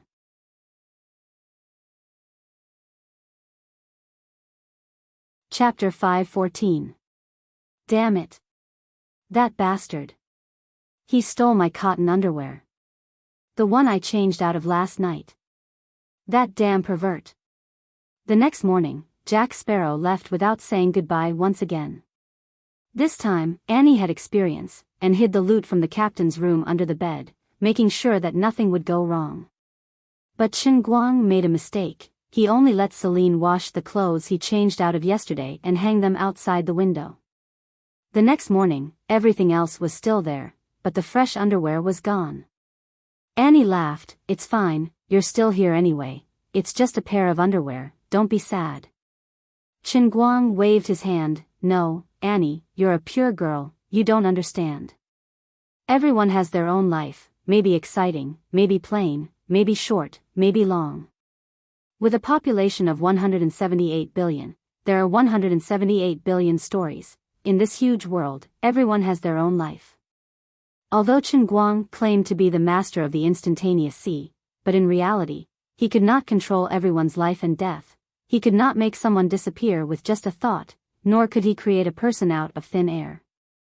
Perhaps it was more appropriate to see him as the manager of the museum. He held the key in his hand, opening and closing the museum every day, but he could not decide the specific opening time, nor could he give the entire museum to someone or some organization, and even more could not decide which items to display today. He was only the manager, not the curator, and not the director of the Cultural Bureau. Of course, maybe one day in the future, he could be promoted to become the real curator, and even become the director of the Cultural Bureau who could make laws, say what is art, and what is art. But it was not now. The current Chen Guang had an illustrious status in the instantaneous sea. He was seen as a sage, and even more so as a prophet, and the two overlords under him represented the highest military power in the entire instantaneous sea. However, he himself had no intention of truly getting involved with the royal authority or the so-called divine authority of this world. He only brought his people and the island, under the guise of comprehending life and improving his cultivation. He traveled around the Sea of Moments. Together with his Lady Island, he visited one continent after another, visited one hidden race after another. Even if the other party was hidden in the deepest part of the 10,000 mountains, or on a floating island in the stormy sea that no one could pass through, Chen Guang could control his Lady Island, appear near them out of thin air, and then take out his piano music, offer his divination temple, spread the glory of the sage prophet Leti, and fulfill their wishes. In the long journey, he once saw a giant beast in the sea that was tens of kilometers long, and even Brooke and Annie had to join hands to defeat it. He also once encountered a terrifying storm that raised 100,000 feet tall wave, to the extent that he had no choice but to use the great divine shield to protect the integrity of Lady Island. He even met a hidden expert outside of the 5 overlords, and sat down and discussed with the other party. In the end, he peeped into the secrets in the depths of his heart, and at the price of helping him find the secret books that he had lost 10,000 years ago, he tricked him into taking away the 13 super small languages that he had mastered. Chen Guang went to the frost continent in the north, and under the great snowy mountain that had been frozen for 10,000 years, he sat around the fire and chatted with the lights, who had been hunting for generations. The adult lights were less than 1 meter tall, but their muscles hid astonishing strength. Their skin and hair were snow white, and they had wide palms and feet, allowing them to run like the wind on the surface of the snow. They were stubborn and self-enclosed, and they never came into contact with the outside world. Chen Guang spent 3 days, and finally dug out the deepest and truest wish of the Light's chief, and helped him find the artifact armor that the first chief of the Lights had left on the battlefield. He also obtained the dozens of Inuit dialects that he had mastered. However, the Lights were just a drop in the ocean in Chen Guang's long journey. Chen Guang also left an illustrious name on the Azure Dragon continent in the east, and with a famous work that flew 3,000 feet straight down, he was conferred the title of Poetry Immortal on the continent where the Huaxia people lived in the Sea of Moments. He came to the sky blue continent, which was full of black people, and on a whim, he pulled Brooke and the other top experts to build a magnificent sphinx. He also left an enlarged version of Saint Christ on the Cape of the Ruba continent. He also left thousands of human-faced giant elephants on the floating island for the Fife people, who worshipped human faces, in the outer sea. Just as he promised everyone, he brought the people of Lady Island and left their footprints all over the Sea of Moments. Rather than learning more languages, it would be better to say that he was constantly talking to others, listening to their stories, and understanding the vast and messy history of the Sea of Moments. At the same time, he also left behind some of his own history. Of course, there were people who succeeded in their studies on Lady Island, and returned home in glory. At the same time, there were also new geniuses who had the honor of entering this holy land from the shores of other continents and floating islands. A person's greatness was demonstrated through his contributions to the world. Poseidon changed the people of the Sea of Moments. Magellan opened the eyes of the people of this world for the first time, Columbus used his life to stare at the shackles in the sky. Gol Roger summarized history into a letter. The Straw Hat Pirates passed down the seeds of history, and now settled at the end of the world. Chen Guang believed that with the amazing historian Nico Robin, when Luffy and the others returned, they would definitely bring back more of the truth of the world. Today, Chen Guang used the name right to open a new era of experts, and he brought the 100 million years of bardic culture to great success. He even personally guided Bob to promote the effects of the functional shells. But his greatest contribution was not just this, it was to use a few decades to let everyone on Lady Island walk the sea with him. He had broadened the horizons of these people and broadened their hearts. The wider a person's horizon was, the higher their heart was. The height of their heart determined the heights they would eventually reach. Even legendary pirates like Blackbeard Teach and Dutchman Davy could not resist the temptation of Lady Island. They came to Lady Island as apprentices, starting from the most basic gardener and becoming a normal resident of Lady Island. In the end, Annie Polly was the first to step out of the realm of hegemons, pushing her strength to new heights. That day, Annie stood on the sea, her eyes closed and her arms outstretched. The waves beneath her feet turned into giant whales that were 10,000 meters long, bouncing with her emotions. The waves moved because of her, the storms rose because of her, the sky howled because of her, the sea beasts bowed to her. The sea of moments left people with more than just suppression. When a person's strength was recognized by the sea, then they would be recognized by the sea. This was a realm that Poseidon had never reached, a level of strength never seen before. Chen Guang had personally named this realm the Ruler Realm. That was because the current Annie Bowley could rule an entire ocean. 3 days later, Blackbeard Teach was pruning flowers and listening to music. He followed in Annie's footsteps and became a paragon. 7 days later, Jack Sparrow, hundreds of millions of kilometers away, spouted a monstrous lie to the sea. Sea of moments, I am your most devout believer. No one can shake my faith in you. Why won't you let me control your power? Jack Sparrow, the shameless bastard, swindled a third paragon out of power. Since then, the 5 hegemons and the 28 Poseidons had become history. Chen Guang had used his own strength, and in less than 200 years, he had raised the power of the Sea of Moments by 2 levels. Even Chen Guang's most devout follower, the future ancestor of countless bootlickers, Bob, was speechless at Wright's greatness. He turned every single scholar into a mute so that these half-witted people would learn one thing: talk less and think more. Watson wrote this in his biographical novel, The Sage and the Prophet. Of course, Watson had written this book specifically for Chen Guang. Ever since he couldn't speak, the man's pen had grown sharper and sharper. He had the style of a modern Conan Doyle. Chen Guang's face reddened when he read the words. He patted Watson on the shoulder.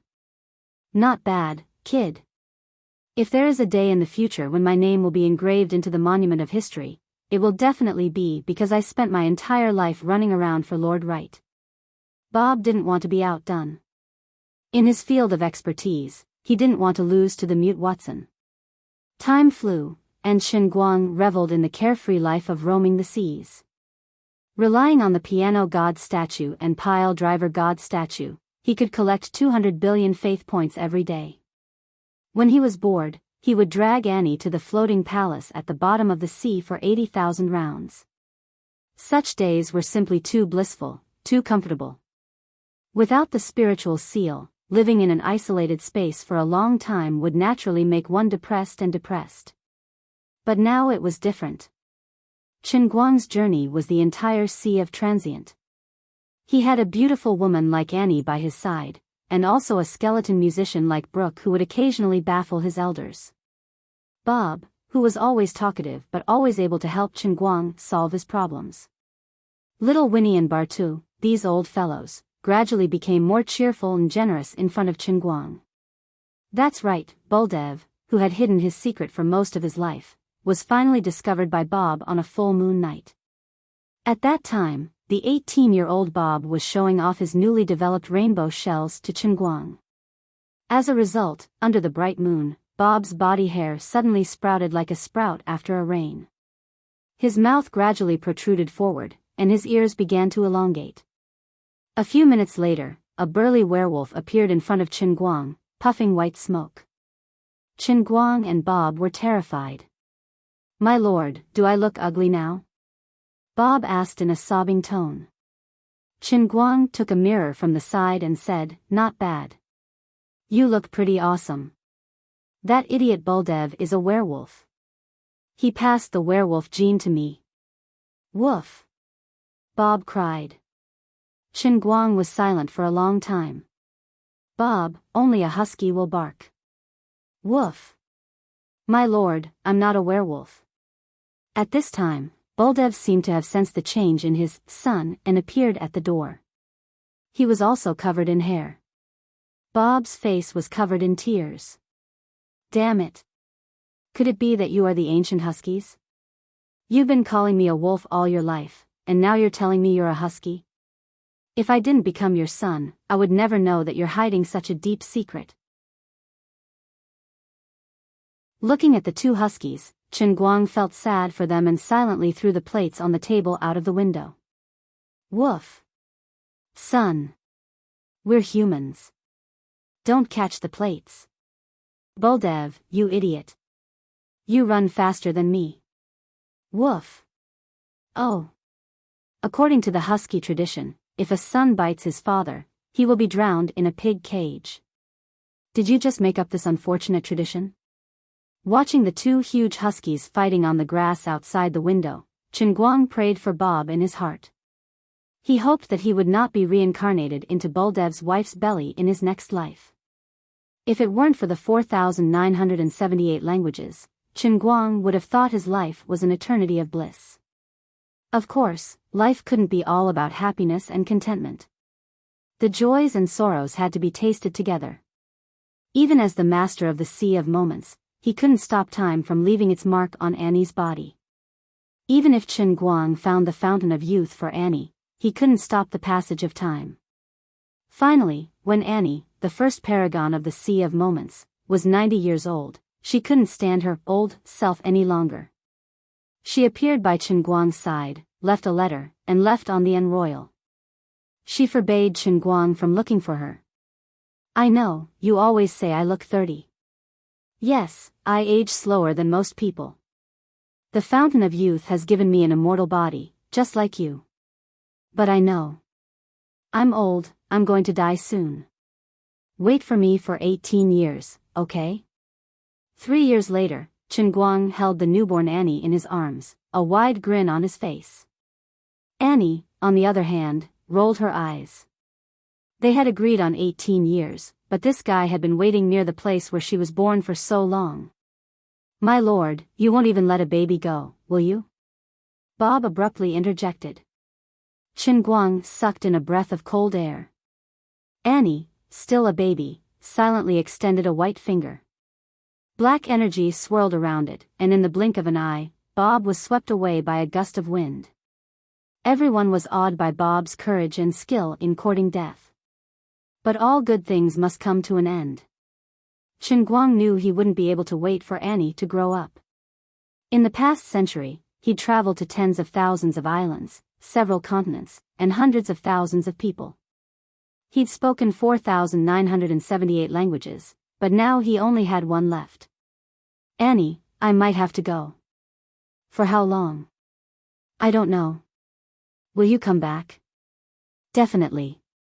"It's a pity that I couldn't leave a child for you," Annie, who was still a child, said. "It's okay. There's still a long way to go. Our lives are still very, very long." For others, Qin Guang might not be able to help, or he might not be willing to pay such a huge price. But for some people, Qin Guang was willing to pay faith points to preserve their memories. This meant that even if their memories were to be erased in the long years, Qin Guang could still use faith points to help them restore their memories. This might be considered immortality to a certain extent.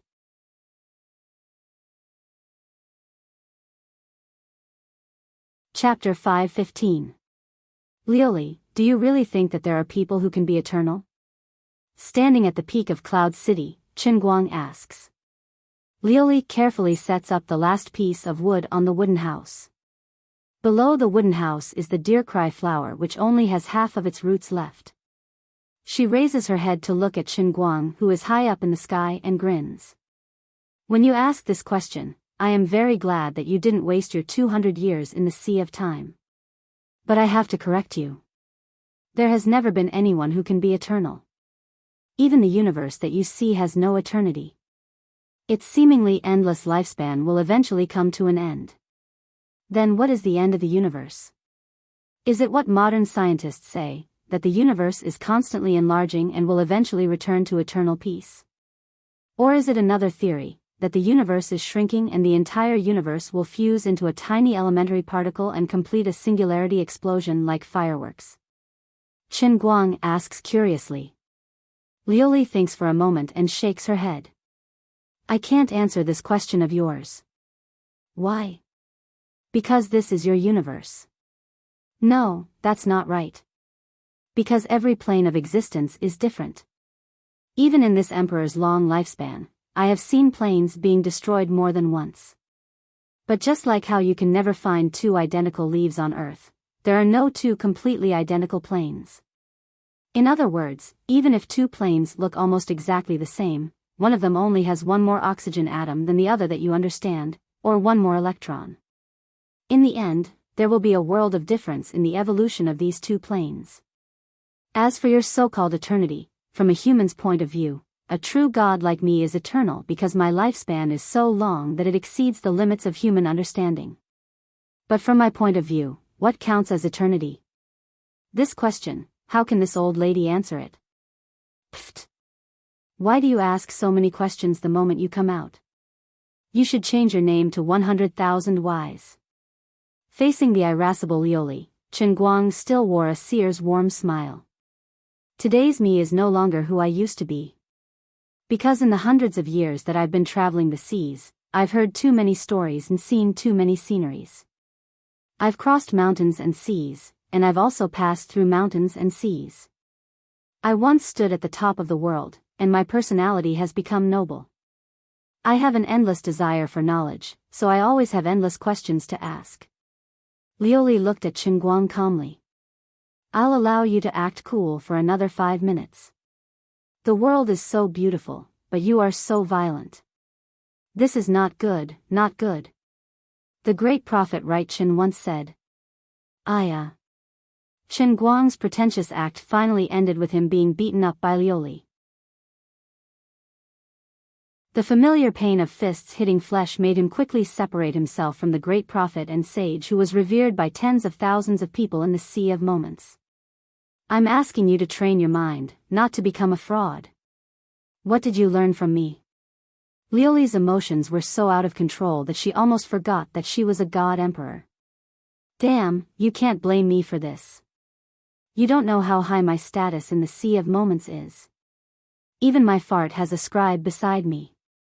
Sage calendar year 78, March 4th, at noon, the great sage went through an internal excretion, and Sage Lord became even greater. You've been living like this for the past 100 years. What else can I do? I didn't even bring any books in, so what a waste. If you bring a few more books in and let me study for 100 years, when I come out, I'll definitely be the greatest scientist in the history of mankind. Qinguang shrugged his shoulders. If I don't find some fun, then wouldn't I be bored to death? It's over. Your mentality is already old, but you haven't improved at all. You're basically an old trash with a young face. Qinguang looked at Lioli with disdain. If I'm also an old trash when I'm over 200 years old and I sleep for 100 years, then how useless are you, Lord Lioli? Qinguang didn't know if people who lived longer were smarter or not, but he felt that he was getting bolder and bolder. Finally, Lioli's eyes flashed with an ominous glint. She clenched her teeth and her eyes emitted a glint that looked like she was about to devour someone. My great, wise, and intelligent Lord Lioli. Although I've never been to the Endless God Realm, I know that in the Endless God Realm, you are definitely the most beautiful star shining in the sky. Thanks to Master Flatterer Bob, I've been flattering that fellow for over 100 years. Even if I haven't eaten pork, I've seen pigs run.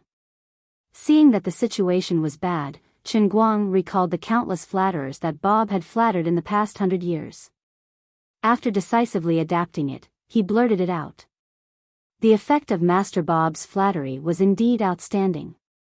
Liuli's anger quickly dropped to zero and she revealed a satisfied smile. It seems like your improvement this time is quite remarkable.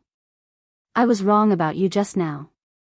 The hell, you mean that I've improved by learning how to flatter? In the end, this is what you're after. Thinking about it carefully, in his long life in the Sea of Time, it seems that most of his memories were of Bob's flattery.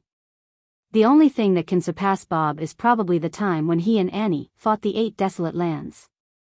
Chen Guang was shocked and takes a step back. Could it be, your original intention was? Liuli saw through his thoughts and charmingly rolled her eyes at him. If you want to think that way, then I won't oppose it. By the way, before you scram, you'd better find a place to sit down and use your 200-year-old brain to recall the things that happened in real life. That way, it'll be awkward if you don't know anyone when you go out. Oh right, I have over 200 billion faith points in the Sea of Time every day. Didn't you say that you can exchange it? How much can I exchange for? This was the question that Chen Guang was most concerned about. He roared. If you don't know, then look for yourself. Liuli roared back at him with an even louder voice.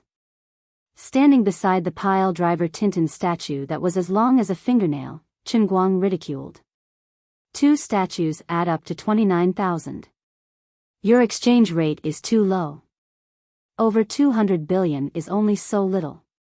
Speak. You unscrupulous contractor, are you purposely deducting the old man's faith points? Are you deducting 20 million every day until I'm only left with 29,000? Hee hee. Also, didn't you say that my Tintin statue is very big? What the hell is this 1-inch nail? It was very big before, but then I felt that it wasn't very elegant, so I shrunk it a little and used up a chance to change its appearance. Liuli shrugged. This isn't restoring the truth at all. You are tampering with history. If someone sees it in the future, they will think that I'm really that small. Chen Guang raised his back in protest. Liuli took a deep breath and finally said, I can't take it anymore. Goodbye. Seeing that the situation wasn't good, Chen Guang didn't bother to find a corner to reminisce about the past. He decisively ran away. Light flashed, and he finally returned to reality. He slowly put down the cup of water in front of his mouth. It seemed that only a moment had passed in the outside world. He still had the gold medal of the China Amateur Darts Championship hanging around his neck. Not far from him was Xian Qin, the little loli, holding her phone and recording a live broadcast. Further away were Papalika and the other foreign players who were about to leave. Shaking his head slightly, memories gradually surfaced in his mind. Chen Guang had to quickly recall what had happened based on his current environment. That's right, I seem to have easily won the Amateur Darts Championship with 9 darts. Then, the Chinese contestants and the people from the Escort Association all knelt down and became my diehard fans. I guessed that the old men in front of the TV were also convinced. The bullet screen in the live broadcast room should be exploding right now. However, those foreigners seemed to have a problem with it. They felt that the old man had cheated and wanted to pressure the Escort Association to check if the darts used by the old man were deceptive. Then, the old man of the Escort Association supported me and told them that this was China and that they didn't have the final say. Then, this group of people left angrily. Before they left, they said something in a language that wasn't English. I didn't understand what they were talking about, so I wasn't in a good mood. Then, I entered the world within Cup and was forced to learn 4,978 languages. That's right, it was this group of unlucky scumbags who showed off their dialects in front of the old man, causing the old man to enter the sea of moments without any preparation. Unforgivable. I don't know why, but the 2 words, old man, sound so natural and casual in my heart. Damn, Lioli was right. I'm almost a 200-year-old old trash. Take your phone. At this moment, Enchanting suddenly leaned over and stuffed the phone into Chen Guang's hand. What are you doing? Although she looked calm, Chen Guang felt that she looked like an active volcano that was about to erupt. Enchanting remained expressionless. Nothing much. I'm going to break their legs. Although I don't understand what they're saying, I know that they're definitely scolding you. Don't. Chen Guang stuffed the phone back into Enchanting's hand and stood in front of her. There are so many people watching. The World Championship is about to start. If you break someone's legs, wouldn't that be a diplomatic incident? Enchanting shook her head. It's fine. I can handle it. You'd better behave yourself. How could Chen Guang really let her break their bones? How would he be able to participate in the World Championship? He was still waiting for the World Championship to earn some faith points. Reality proved that although there were many people in the Sea of Moments and it was easy to earn faith points, the exchange rate was so low that it made one's hair stand on end. Real life was the foundation. So you're just going to get scolded for nothing? Enchanting tilted her head and looked at him. Chen Guang shook his head. Don't be anxious. Watch me. Xiao Hu, come over and take notes. After saying that, Chen Guang turned around and quickly chased after Helvide, Papalika, and Walken. Hey, you three, stop right there. Pulling along little Hu, Chen Guang chased after the three of them and called out to the three of them. Papalika turned around impatiently. What do you want? Do you want to beat me up?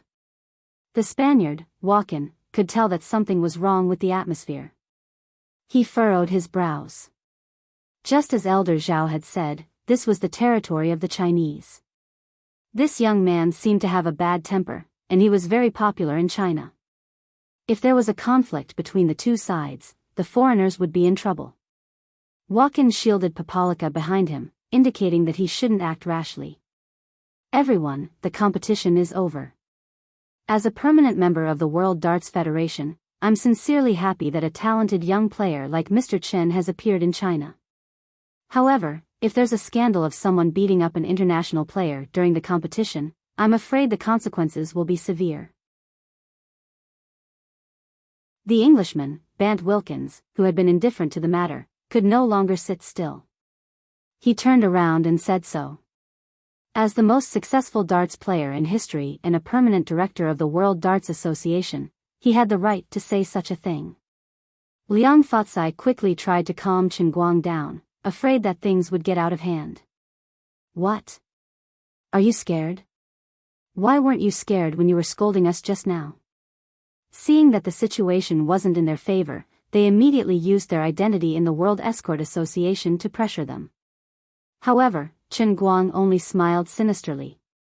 After such a long time, he finally recalled what those fellows said in their native language or Spanish, and they were all extremely unpleasant to the ears.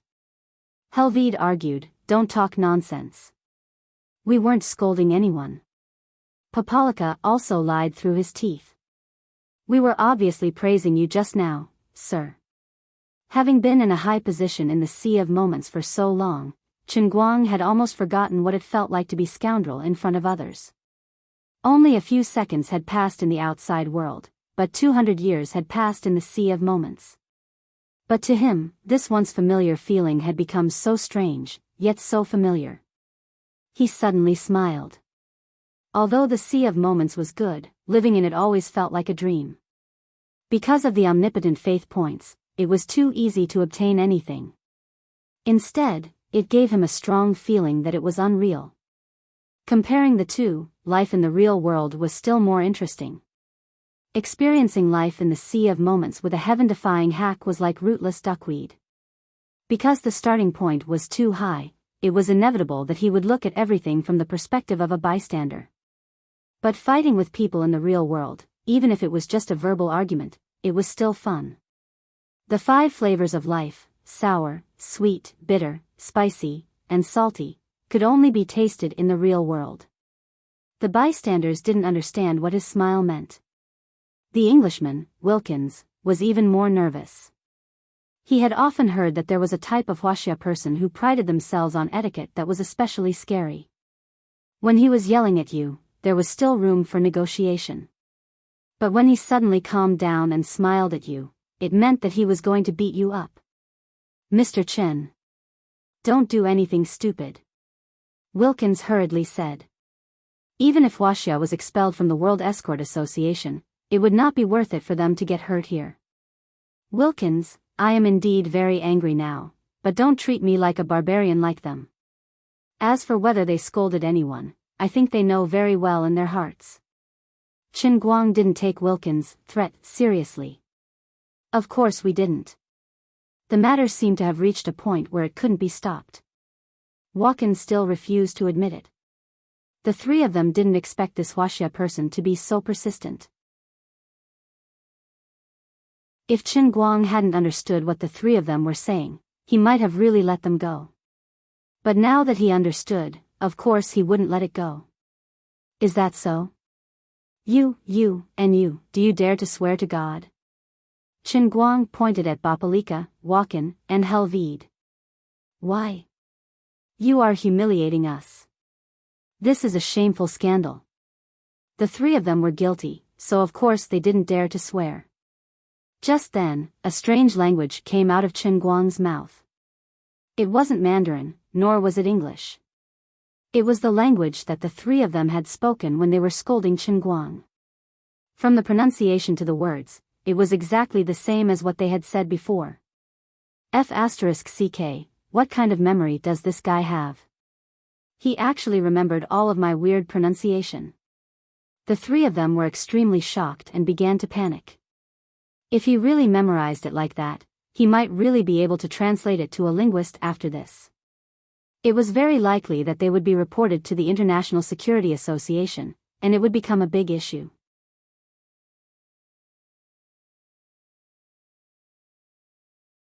Chapter 5:16. That's what you said just now, right? By the way, I forgot to tell you that in addition to being a darts player, I am also a very famous online streamer. Now I have nearly 3 million viewers in my live broadcast room. What you said just now has been recorded in my live broadcast room. You'd better not lie through your teeth, or I will make you the laughing stock of the world. Qin Guang looked at the three of them. With his influence on the Chinese internet, it might be an exaggeration to say that he was the laughingstock of the world, but he could make them famous in China for a while. Other than that, it was not impossible for China's trending news to affect the international community. This group of international friends was really scared. Yes, that's what I said just now. Papalika's face changed. He did not expect the little girl wearing a mask and holding a mobile phone to be doing a live broadcast. But I mean no harm. My pronunciation just now, shut up. I also said the same thing to you too, right? Qin Guang looked at Helvide and Walken. The two of them looked at each other and nodded helplessly. Since you two have admitted to it, then let me translate what these three people just said, Qin Guang said with a smile. You said that this Asian monkey is a shameful liar. Honestly speaking, you're the one who's a person of color. Isn't it inappropriate for you to say such racist words? Qin Guang pointed at Helvide from Mauritius. You said that all Chinese people are shameful cheaters. You said that Chinese people like to use despicable means to achieve their goals. Am I right? I'm Papalika from the Fidos tribe in the Tennessee River region, Qin Guang said as he looked at Papalika.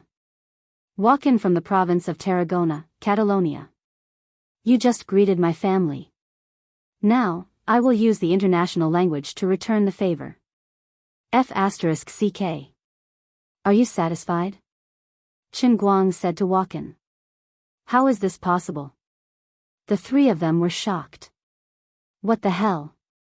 It had only been less than a minute since they started scolding him. Where did he find a translator? Was he one of the viewers in the live broadcast? There was no reason for that. The three of us are speaking very unpopular languages that not many people would learn. Even in our own country, there are not many people who know them. How could it be so coincidentally in this guy's live broadcast room? Chen Guang felt proud of the three of them when he saw their dumbfounded expressions. To be honest, because of the three of you idiots, in order to teach you a lesson, in order to act so insignificant in front of you, I was actually sent to the Sea of Transient to live for more than 200 years. How honored should you be? This was probably the most expensive act of showing off in history. Now, I'll give you one last chance to apologize. Little Hu, do you remember what I just said? Other than the last, Motherf asterisk cur, write down everything else. Make it into materials and prepare to file a complaint. Just say that the foreign contestants criticized our domestic competition and even insulted China's national champion in public after the competition. Write down the severity of the matter and send it to UNESCO. Chen Guang turned around and spoke to Xiao Hu in English. Everyone rolled their eyes. Do you still want to call the peacekeepers to sweep the area? You're even bringing up UNESCO. Sir, I'm sorry. Papalika was disgusted, but he was in the right, so he had no choice but to bow his head. Walken and Helvide looked at each other and apologized in unison. The 2 to 3 million viewers in the live broadcast room who had seen the whole thing from beginning to end were instantly overjoyed. A live broadcast of face-slapping foreigners had really succeeded. The other party had actually lowered his head and admitted his mistake. He was indeed Brother Almighty. After apologizing, Papalika and the other two thought that Chen Guang would generously forgive them. Unexpectedly, Chen Guang flipped his hair and said, "All right, you can go. Before you go, I'll give you an ancient Chinese saying, frogs at the bottom of a well don't know the immensity of heaven and earth. You've never seen it, so you think it's impossible. You can't do it, so you think I have to cheat. I'll wait for you at the World Championship. 9 darts. No matter what the competition is, no matter how far I stand, I still only want 9 darts." All the foreign players, including Wilkins, were already cursing in their hearts. F***ck, this guy's style is different from the average Huaxia person. You don't have the demeanor of a great country. You're really petty. Our heads are already so low, and you're still so ruthless. Chen Guang smiled as he watched the group of people run away dejectedly. I'm not targeting anyone. I'm just saying that everyone here is the old man's faith. Brothers, everyone, that's all for today's live broadcast. I'll see you at the World Championship the day after tomorrow. Chen Guang turned to Xian Qin's camera and gestured with his finger. He winked. Now that he had won the national championship, the production of the God of Dart statue had finally exceeded the 10,000 mark. Adding on the 29,000 that came from the Sea of Moments mine every day, it felt like a salted fish turning over a new leaf. Just as Chen Guang was thinking about this in his heart, the cup in his hand moved again. Inexplicably, thick white fog flew over from all directions in the sky and covering the earth. It even filled the entire indoor stadium. Chen Guang raised his hand slightly. He even felt that his body was wrapped up in the thick white fog, making it difficult for him to even lift his hand. It was as if his whole body had sunk into a swamp. What the hell is this? Is this faith? Where did it come from? Is it trying to drown me with this thick fog? His nose twitched, and he smelled a familiar scent from the thick white fog. An ominous feeling rose in his heart, and his expression changed drastically. F***ck me. He hurriedly shifted his attention away, no longer thinking about the white fog that was produced by the heavenly Holy Grail. The thick white fog outside finally faded in his perception, and finally disappeared. Chen Guang raised the cup again, and focused his attention on the 5 big and 1 small statues.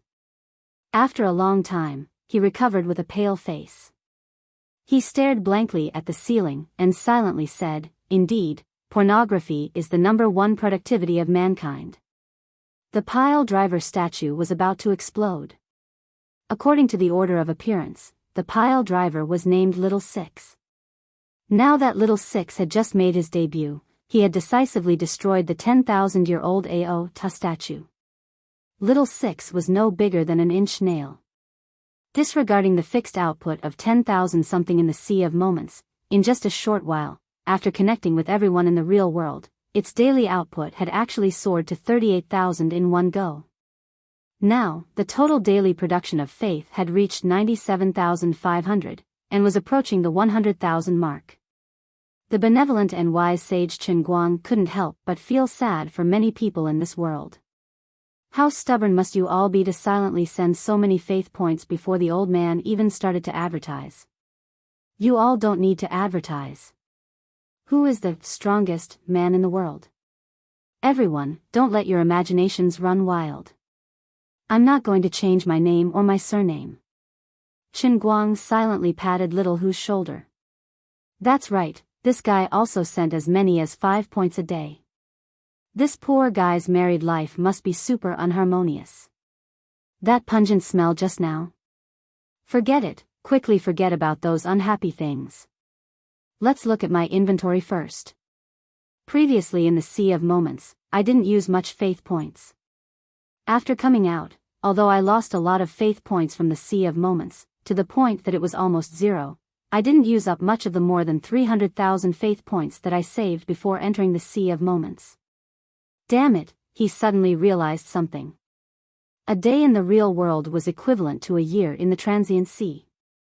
His exchange rate wasn't more than 200 billion to 29,000, it had to be multiplied by 365. Laurie's cheating index has skyrocketed by 365 times.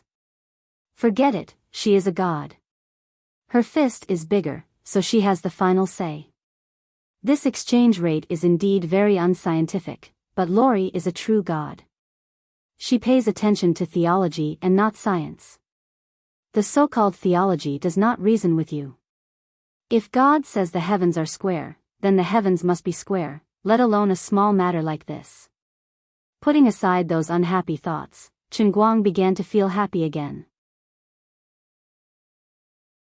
According to the current situation, it probably wouldn't take more than a few days to save 600,000, and it wouldn't be so far-fetched to save 6 million.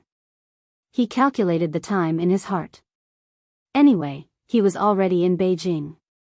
After participating in the World Darts Championship, he also promised his right-hand woman to go to their whatever concert. Wu Tong was also in Beijing. Although he didn't know where she was training in seclusion, it wouldn't be right for him to come here without telling her.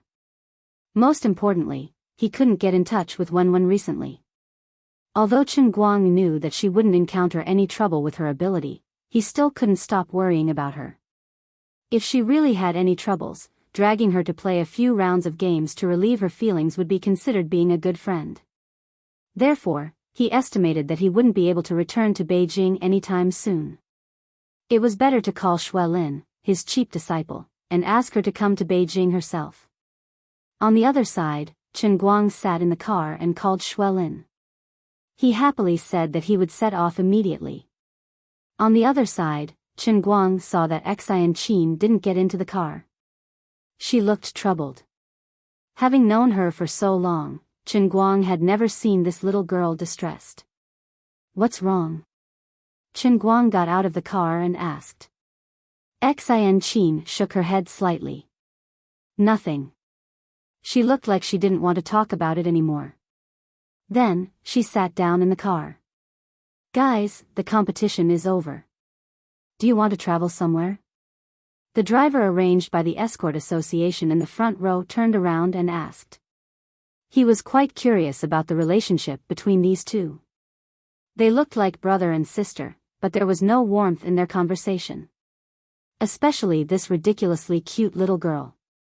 From time to time, she would sweetly call Mr. Chen brother, and from time to time, she would suddenly go crazy and put on a cold face. She was simply crazy. No, let's go back to the hotel. Chen Guang had a lot on his mind and wasn't in the mood to travel. Back at the hotel, Enchanting still grabbed the computer to organize the videos. She was typing furiously on the keyboard. Her movements were so fast that Chen Guang was dazzled. Those who didn't know what was going on would think that she was torturing the keyboard, but Chen Guang knew that every time she made a video, the editing was very beautiful. The number of fans on Weibo had increased again.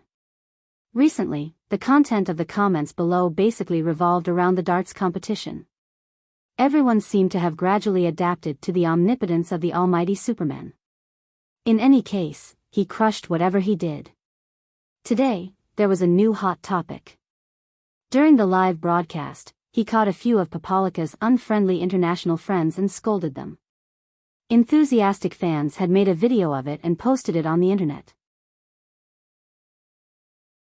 Joaquin's Catalan dialect was translated by some Spanish experts, and it was exactly what Chinguang said. But for the other two indigenous Indian languages and the Mauritian indigenous language, no one could say anything about them no matter how noisy the internet was.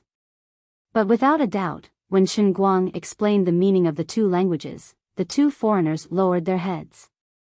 Their faces were full of fear and helplessness after their prank was exposed. This meant that what Chinguang said was right. He really wasn't making a wild guess. That was scary. How could there be such an awesome interpreter on the field? From the time he was scolded to the time he exposed the other party's malice, it took less than a minute. How did this guy know the meaning of swear words in 3 different languages? Some kind of unacceptable speculation gradually emerged in the hearts of the almighty Superman fans. Could it be that, in addition to racing and sharpening pencils, Brother Almighty was also a hidden linguist? But that didn't make sense at all. The change in style was 2F** king fast. It was hard for us to accept. A certain guy from the Jinhuan College posted below, "Hello everyone, I'm Brother Almighty's schoolmate. We were in the same dormitory during military training, and I've known him for more than 3 years. Let me tell you something, Brother Almighty has taken English Band 4-6 times, and he still hasn't passed. Our college has given him a nickname, 5 consecutive kneels in Band 4. You guys can feel it. Pfft. This semester's results haven't come out yet. He'll definitely pass this time." One of Chinguang's diehard fans was unhappy. Last week when I went to his dormitory, he was still praying to Brother Chun. A group of fans expressed that their outlook on life had been turned upside down. Fortunately, a Spanish expert stood up to change the topic. This dialect of the Catalan province of Tarragona, in the whole of Spain, only a small number of people in the Sumat district of Morid-Lira can speak it. There are no more than 500,000 people in the world who have mastered this language. This language is also a relatively unorthodox dialect in Spain, and the pronunciation is very different from the orthodox Spanish, just like the relationship between our countries Wu Nong Roa and the official Mandarin. I can understand the meaning after repeated replays, and it's also because I'm currently living in the Sumat district.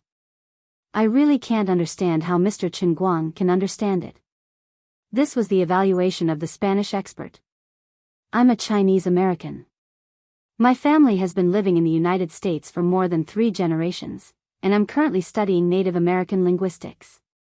I'm sure that Papalika is speaking some kind of Native American language, but I can only determine a small number of the simplest words, which are similar to the meaning of Chinese.